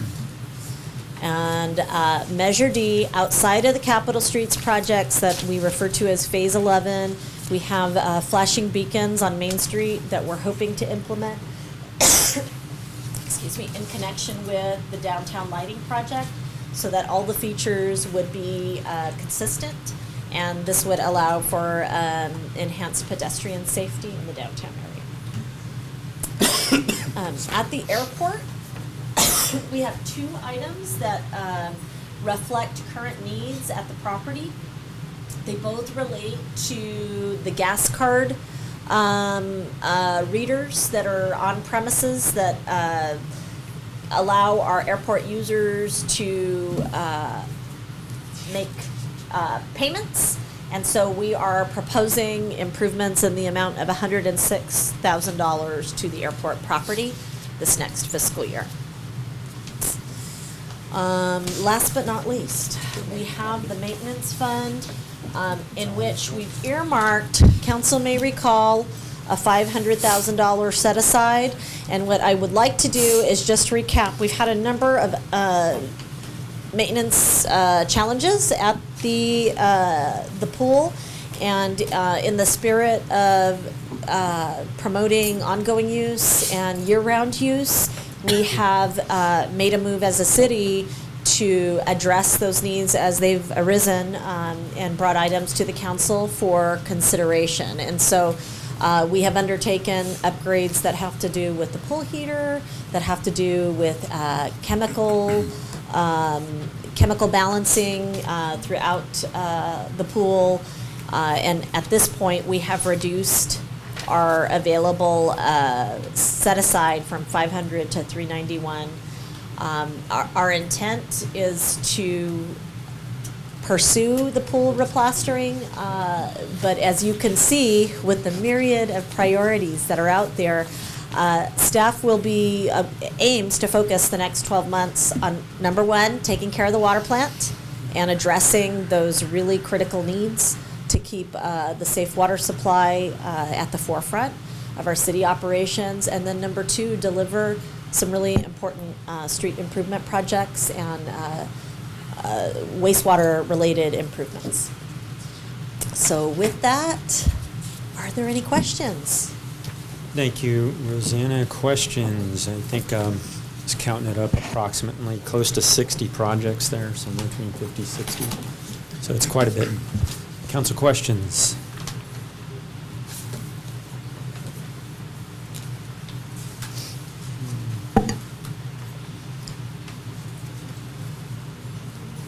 Rosanna, I'll just begin with just overall, not so much a budget question, but more of a timing question.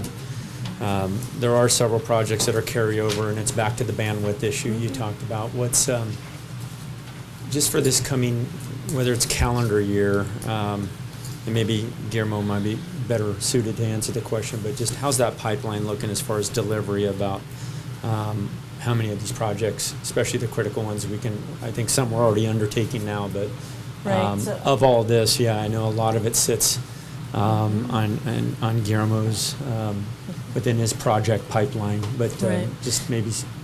I'm happy to generally respond and then have Guillermo add as desired.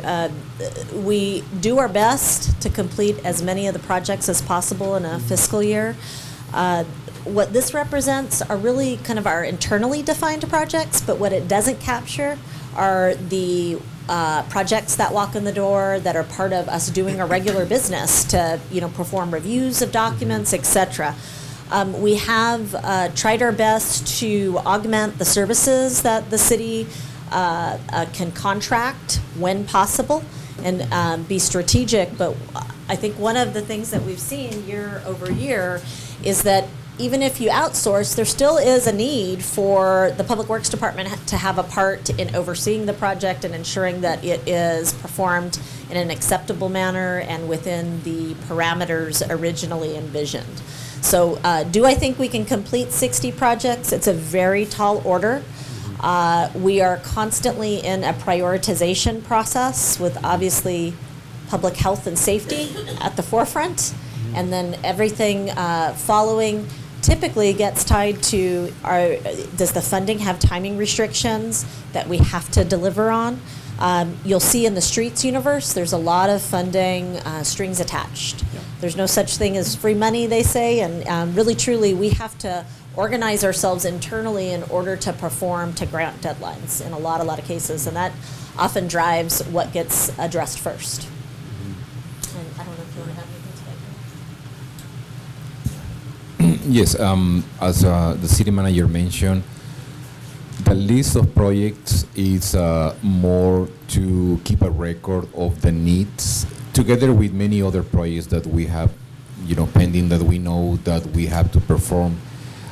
It will be very difficult to perform all the projects. As you could see, many of them are carryover because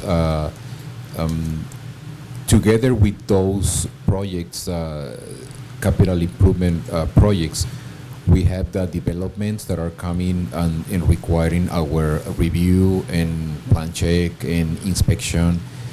And it's not an excuse, but I just have two engineers that are the same ones that perform design, construction, inspection, development, plan checking, and plus day-to-day projects or customer needs to review a single modification of a sidewalk, driveway, things like that. So it's just two engineers for all the work, not just an engineering, but the entire public works, like the water treatment plant, the wastewater treatment plant. So it is, a challenge. Guillermo, I want to make it clear, I wasn't, and definitely wasn't meant to kind of put you on the spot. We know that, we've gone through this obviously with the many projects, really more to outline from a budget finance standpoint, what can we as a council, I guess where I was going.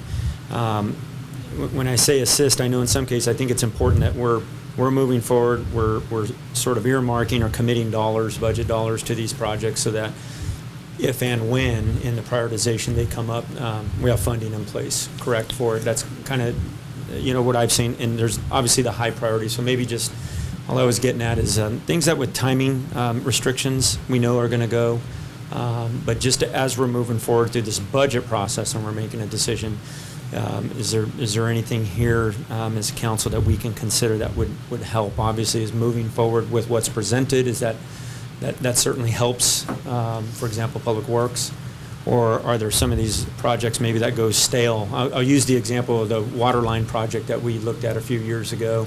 Turns out as time goes on, it gets more expensive, and so maybe better to recommit those dollars, so to speak, to projects that can deliver, if that makes any sense. So just from that standpoint, I think it would be helpful for council to know what's...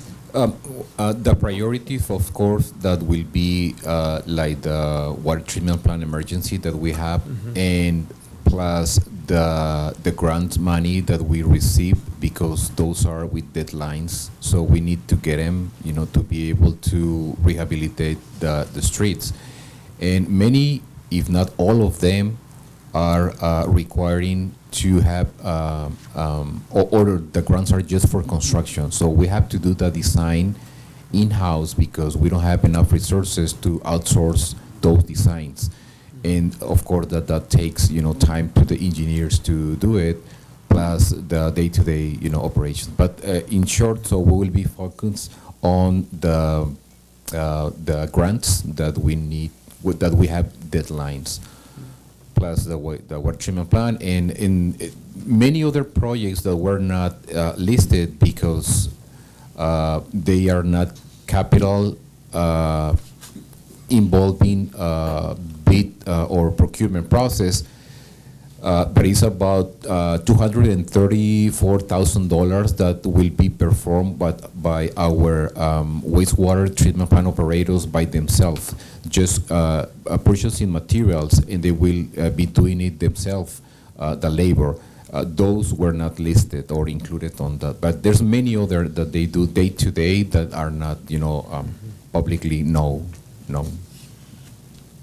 Very good. And any other questions? I was going to say, obviously, with our interim finance director as well, if there's any comments moving forward, I assume, I know our water fund is always, in the past has had some challenges, but looking forward, I think it was real important as we went through general fund, we clearly saw that we have lots of work to do there to achieve a balance or anything close to a balanced budget. But I think in these enterprise funds, once again, just reiterating what kind of the status, if there's anything, again, as council, we need to be aware of on moving forward with the presented budget. So one thing, Mayor Wharton, that we hope to reserve the option to do is if more urgent needs emerge at the plant, we won't be shy about returning to the council and stating we've set aside funds for the Main Street Waterline project.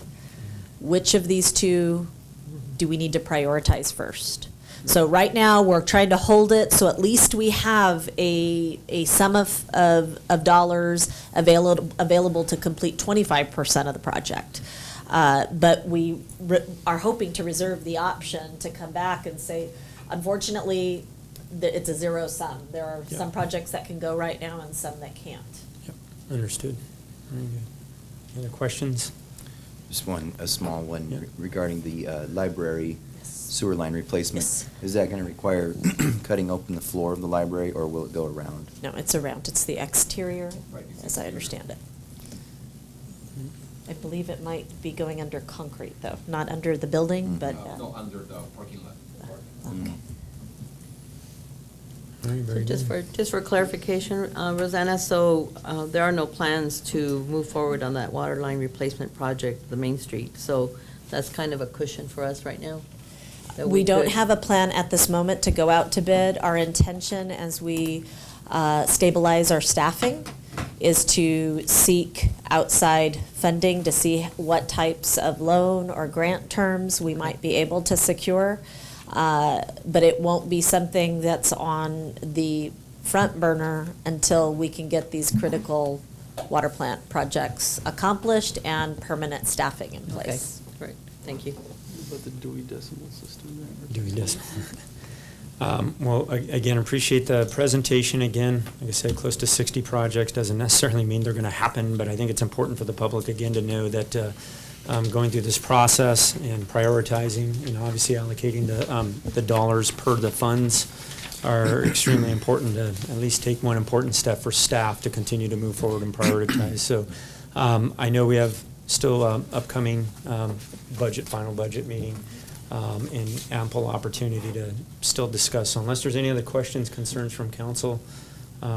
I just, also for clarification on the pool replastering, is it in a condition that it's not urgent or emergency status It's been urgent. to replaster? I mean, where are we on that? It Is was urgent? identified as a need because the patching activities that we'd undertaken as staff are not adequate.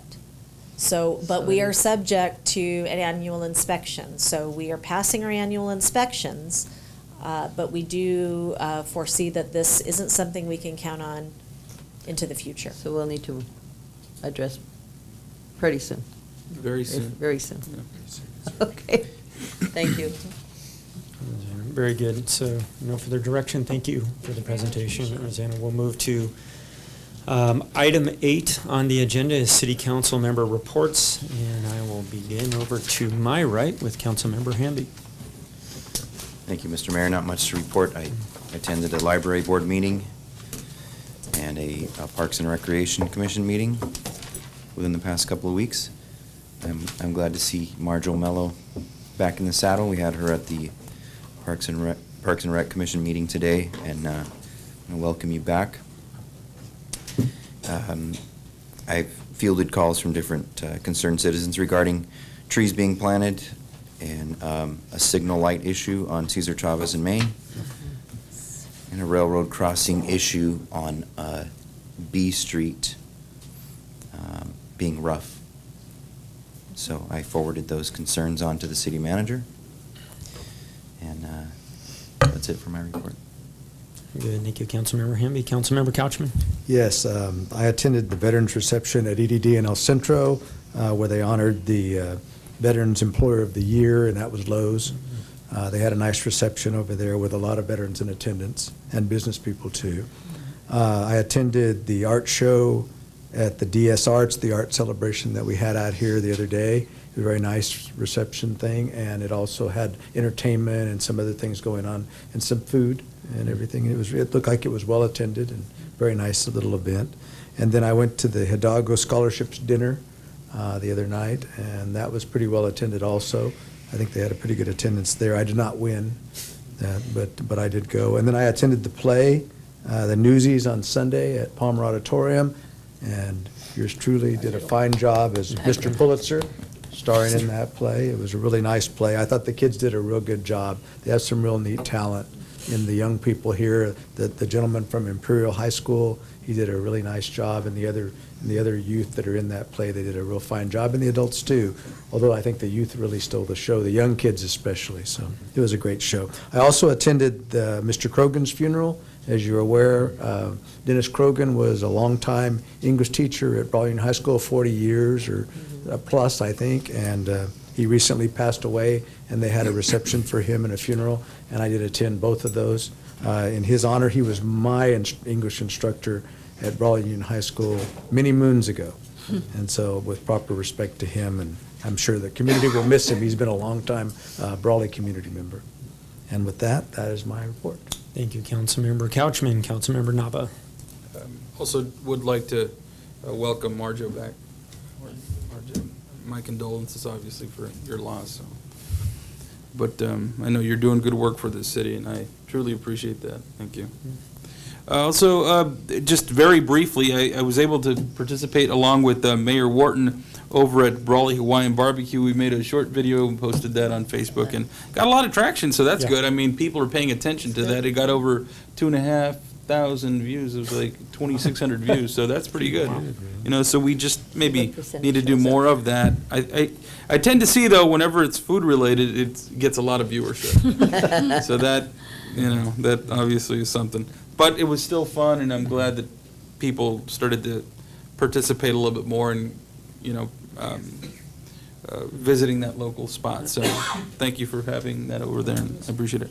I was going to thank Katie earlier. I think she left, but she was a presenter at the Imperial County Association of Realtors luncheon, and she presented on behalf of the chamber, but talked about the things happening within the city of Brawley and what the chamber focuses in on. They also had a presenter from the El Centro Chamber, so it's both chambers that are highly active in the community, you know, talking about the things that are taking place and how it impacts housing and how it impacts the real estate industry. So I thought, you know, it was very important. So anyway, I'll leave it at that, but thank you everyone for hanging tough and you know, sitting through a long debate of about an hour and a half, so thank you. Thank you, Councilmember Nava. Mayor Pro Tem, Castro. Well, I missed the last meeting, so I feel like I haven't been here in a while, so maybe some of the things were reported by my fellow councilmen, but I did attend the Imperial Valley Energy Summit out at Imperial Valley College, and that was really interesting. The main events, and probably you've seen it and heard about it in the news, are hemp and lithium and algae and water and energy storage. All those topics are important here in our Imperial Valley, so it was very interesting, well-attended conference. I also attended the Southern California Association of Governments conference along with co-counsel Nava, and that's also a great event because it's an opportunity to network with a lot of the other Southern California representatives and talk about what's happening with the businesses in California. And let's see, and I attended, Marjo, I know you were gone during that time, but I did attend the cartoonist event. I took my grandkids over to meet the cartoonist Dave Garcia, and I have one grandson that's very into doing cartoons, so I think maybe he did get quite a bit out of that, and I did too, so that was a very nice event. Thank you, Marjo. I attended the Brawley Chamber Board meeting, and they had their election already, so the new board members will be joining probably in a month or so. And some big plans and changes for our Chamber of Commerce. And let's see, I also attended, I think it was called Kickin' It Country event. It was the first event that the Cattle Call Queen Court had, a fundraising event for Cattle Call this year. So that was nice. We had our fellow, the city manager, Nick Wells? Nick Wells. He was one of the performers, one of the bands. They didn't win because it was a battle of the bands, but nonetheless, we enjoyed all the music. And then I had the pleasure of going over to a location out here on Pano and Highway 86, where Katie Santillan, they did their groundbreaking. So a new large administrative building is coming into Brawley right there. So you'll be seeing some construction there. So congratulated her on that, and looking forward to participating in her event. Okay, and that's about it. Very good. Thank you, Mayor Pro Tem Kastner Howdegi. For me, I'll be brief. Just a reminder, everyone, this is EMS, National EMS Week. So even though there's some events that I'll be involved in will be coming up later this week, certainly, if you get the opportunity, thank any of your frontline first responders. Certainly not only within the city, but throughout our community. These are the men and women that stand guard 24/7. You hope to never use them, but you're glad they're there when you do need them. So again, National EMS Week. Also, the business video promo, I did ask Councilmember Nava if he wouldn't mind coming and kind of work his magic on that, but I do want to provide feedback, not only those views, but the owner, the small proprietor of that business said it made an immediate impact on the number of new customers, actually, that have already come in and have referenced that video specifically. So, again, just the commitment that you've done that throughout the community. I hope we continue to do it throughout the community, also with our fellow council members. One that came to mind, I know Councilmember Couchman has a favorite lunch place, so, even something like that. So we'll go in and maybe shoot some raw video, and hopefully Councilmember Nava can work some magic and make you look younger. With that, is that right? Okay, make you look older. All right. As our elder statesman, how's that? Finally, I do want to also point out, between now and our next meeting, obviously we have Memorial Day coming up, so I think many of us that will participate maybe in some of the events coming up this Monday to certainly pay tribute and keep in our hearts and mind those that have given the ultimate sacrifice, and that's what Memorial Day is about, outside of really being a national holiday and a 3-day weekend. So, and Marjo, we appreciate you being here. Council's not the same without you, so glad to see you here and out in the crowd. So thank you very much, everyone. I'll now turn over to our next item, which will be department reports, and we'll go back to Guillermo Cias, who will give us a quick department report on an emergency construction item. Yes, just to inform you, Council and Mr. Mayor, that we continue with the emergency at the water treatment plant. It is working, the plant, but however, as mentioned on the last council meeting where you, as a council, approved the project to move forward with the emergency construction, we continue on the same situation. We're working on all the documents for the contractor to sign and start with the process of beginning the construction. If you have any question, in particular, to the physical status of the water treatment plant, the water plant chief is here with us, so he can respond any of your questions or concerns that you might have. Any questions, concerns?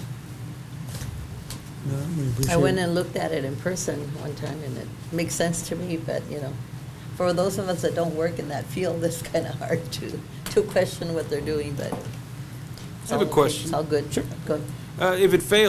If it does fail in this time, I know that we talked about maybe a boil water notice and those sorts of things. Would that be something that would be automatically initiated if it does fail in this time while the other is being rehabilitated, or?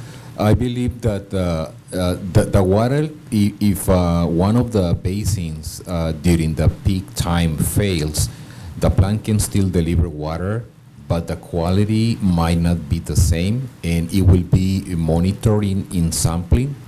And if the quality is lower than the required standards, is when they will have to take action. I see. Maybe as a boil order, or maybe something else. I understand. Or maybe temporarily suspend the service until the water has the retention time to perform the quality that is required. But the chief can, give us a better explanation. And I guess my concern too is not just the households, but then the restaurants and everything else that would be impacted. So that's the same question. But is that, City Council. How are you? I'm from the public. Rudy Nunez, water plant chief. If it fails, we got a plan B. We got a set of change sprockets, so we can change those within maybe a day or so the water quality won't be compromised. That plan B is to extend the life of the sedimentation basin up to where the project is completed. Okay. So, perfect. All right. So there is a plan in place. Perfect. Yeah. Thank you. Thank you, Chief. We appreciate that. So, any other questions for Guillermo? Thank you for the report. Thank you for the update. We'll go ahead and move on. Unless there's any other questions over here, we'll go to item 10, which will be the city manager's report. Thank you again for that. I appreciate it. Yeah. Would like to share a few items before the Parks and Rec update. I was contacted earlier this week by Major Samuel Robinson out of Camp Pendleton regarding upcoming training June 11th and 12th in and around our city limits. We will see personnel throughout the city between the hours of 1 and 3 p.m. and 8 and 10 p.m. for these 2 training days. No noise-related impacts are anticipated in connection with the work being done in the air. But they did make the proactive contact to let the city know that they hope they're welcome here and they appreciate the great conditions that are offered in Imperial County for training activities. I want to also note that with reference to Mr. Hamby's mention of the B Street crossing and its roughness, Public Works was kind enough to initiate a work order with the Union Pacific Railroad. In our experience, they will come out and smooth it, but unfortunately, it makes its way back into its prior state pretty rapidly with the nature of traffic at the crossing. So we'll continue to do what we can to seek their cooperation. Also wanted to note on Cesar Chavez and Main, Juan Antunez, who's our Streets and Utilities Supervisor, did send out an update earlier this morning. He indicated that the signal light, we contract with the City of El Centro to perform work on our traffic signals. The team has really been found vexing the circumstances out there. They conferred with our partners at Caltrans. Caltrans has been also challenged to determine the cause of the failure, and at this point, it's recommended that a complete power cabinet be replaced. The power cabinet has a 6 to 8 month lead time. So, obviously, that's a long time for a stop sign to be in place. El Centro has been kind enough to offer to the city something that they have in stock that we can use on a temporary basis until that replacement comes in. So we hope to see a change here in the near future at Cesar Chavez and Main. Also wanted to extend my compliments to Mayor Hamby. Had a chance to join with 2 8th graders seeking. Mayor? Excuse me. Oh, I'm sorry. City Council Mayor Member Hamby. Mayor Hamby, yes, you. Don't put me in that Called that at the position. beginning of the meeting. No wonder you wore a suit today, It's a hostile takeover. It's a hostile takeover. I joined with 2 8th graders on Friday night at Newsies to see Newsies as part of some extra credit they were receiving for their English class, and it was fun to see the 2 8th graders experience theater and the Palmer Auditorium, and it was a great evening shared by all of us. So my congratulations to Luke for that great show. It's Sir Hamby. Yeah. Sorry. Yes. One question. Yes. On the Marines or the Major Samuel Robinson coming in on, are they going to fly till 10 p.m.?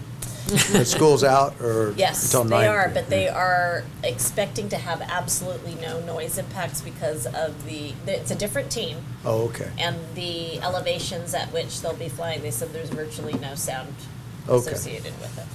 All right. Just the sound of Sound of fire. Sound of hellfire. Sound of death. Okay. Last but not least, wanted to give a quick recap. We had a very lengthy and robust discussion at the Parks and Rec Commission meeting earlier today. I had the chance to kind of to recap with the members some of the challenges that the city has with having our rate structures for Parks and Rec programming and activities achieve certain levels of cost recovery. And so we had the chance to talk about a framework that could be prepared for council's consideration. And obviously, as our champions for Parks and Rec, it's important that the commission has a chance to also weigh in on different features that could be a part of our approach. We took quite a bit of time to talk about how our leagues are structured in the city of Brawley, whether they're adult or children's related or youth activities associated with city leagues. One of the common traits that we see in our city leagues is they are at full capacity. And in a recent effort undertaken with Linda Self, our rec coordinator, we had the chance to do a revisit of the fee structure and whether or not we're achieving that goal of 100% cost recovery, which is the way we present that item to the council on an annual basis. We have found in a number of instances, we're shy of 100% cost recovery, and our hope is to go to the commission and to the council with written policies to ask for you to weigh in and make a determination on embracing 100% cost recovery for the programs that we have that are absolutely subscribed. An example, adult softball, 22 teams. Often more teams than there are slots available. We charge a per team fee that the teams typically consist of 15 to 20 athletes. And of the entire team of 15 to 20, they have historically paid $375 for 6 weeks of play and 7 weeks if they make the playoffs. So obviously that per person cost for 15 to 20 people bearing the cost of $375, there is some room that we can work with to achieve greater cost recovery that I think is a reasonable strategy. I only take the time to talk about the details of one league because I'm sure for you as decision makers, knowing the application is important to understand how it translates. We also have a soccer league that's very popular, as well as a basketball league that often reaches its limits, and we find ourselves seeking additional coaches to accommodate registrants that are trying to land on a team. So my hope would be to bring policy discussion items to you, not necessarily how is this one sport going to be affected, but rather how can we categorize certain programs for achieving a level of cost recovery that's desirable to the council. So if you have an appetite for 100% cost recovery, it's far from all of our programs, but there are some rare places that we actually are within reach, I think, of being able to accomplish it based on demand and current pricing structures. There are, on the other end of the spectrum, other parts of our city offerings that are very far from anywhere near cost recovery. And I think in those areas, we need to bring to you as staff the policy discussion on them being loss leaders. Are we going to accept that they're loss leaders, or are we going to work to try to gain some level of recovery, whether it's, and I'm just throwing out a figure, 10% from institutional users, 20%, whatever the number is, but getting the council to a point that you're willing to look at what that level is, so each of us as staff have our marching orders for how to achieve it. As it stands, what we're always trying to do is not cause too many ripples that cause upsets and introduce people back into a public meeting where they're complaining about the rate structure. But if we've got the policy buy-in, we can do a rollout with lots of advance notification. To do a better job of cost recovery, it'll be far from 100% of the entire operation, because so much of what we do is really providing free to low-cost activities for people of all ages. And with that, that's all I have to report. I don't know if Councilmember Hamby has anything. He was there for the Parks and Rec Commission. Mayor Hamby? Yeah, Mayor Mayor Hamby. Hamby, sorry. There were several comments that I made today, but the fact is that by not working toward as much cost recovery as we can, we do make things very difficult on Parks and Rec to fulfill the services that they're supposed to fulfill. I agree. And so one of the comments I made was that if we have an appetite for raising the fees to try to get closer to 100% cost recovery on the ones that we can, and as much as we can on the ones that we're not going to come anywhere close to 100% cost recovery, I would also want to look at having an ongoing increase schedule so that we don't get 20 years down the road and say, well, we haven't increased fees in this area for 20 years. I agree. So I do too. that's And I think if that's we where can- we're at right It's- now, isn't but it? not just that, but over the years, since I've been here, over the years, we have a tendency of just postponing because we don't want the upset. Right. We want to keep and then postponing, and then you have these big adjustments, and people are like, "Wait a minute," And so Yeah. I agree. There needs to be, but we need to stick to it. Right. And that's the important part. and so. and need to implement it this year so that it's ready to roll out in full effect for the next seasons that are coming. And I think it's the right thing and it's the fair thing to do. for the services that we're trying to provide that are quality services. You can't do it for free. You just can't. And I think most people will understand that, hey, we're partaking in services. You get something like summer programs. It's an awesome way to be able to drop off your kids, not really worry about them for those, for those hours during the day for that, what is it, a 5-week summer program. You would, if you had a babysitter for those days, you'd be paying, 100 times the cost of what you would for that, for the summer program. So I think most people will understand, and it's something that we need to do to get closer to being solvent. You would think that, but I mean, I'm telling you, over a few dollars, people will, Mhm. yeah. But we have to just stick Yep. to that course. Yeah. Very good, thank you. Anything else on that? That was city manager's report. We'll go to item 11, city attorney's report. So just two things. One, the report from the city engineer regarding the emergencies, that's going to be on your agenda every council meeting until that's done. It's just required by statute. You might not have much to report other than we're still working on it, but it is required by statute. So the other, not legal at all, but cost recovery, DSR's paid the fee to shut down the close the road and everything for the event, and I have to say it was worth every penny. And Miguel and his crew really helped out, bringing panels over and tables and chairs, and it was worth every penny to pay that. And the efficiency of those guys I was there when they shut it down. They had it down like that, and they had it back open just as quick. So they know what they're doing. And it's worth it. If you're going to have an event like that, you should expect to pay. And it goes to show for how long we didn't charge or we waived it. So, I Right. mean, it's something that was a big change, I think, and I think most of the organizations have accepted it or businesses have. We will have we expect to have another appeal before you Oh, at do the you? next meeting, yes.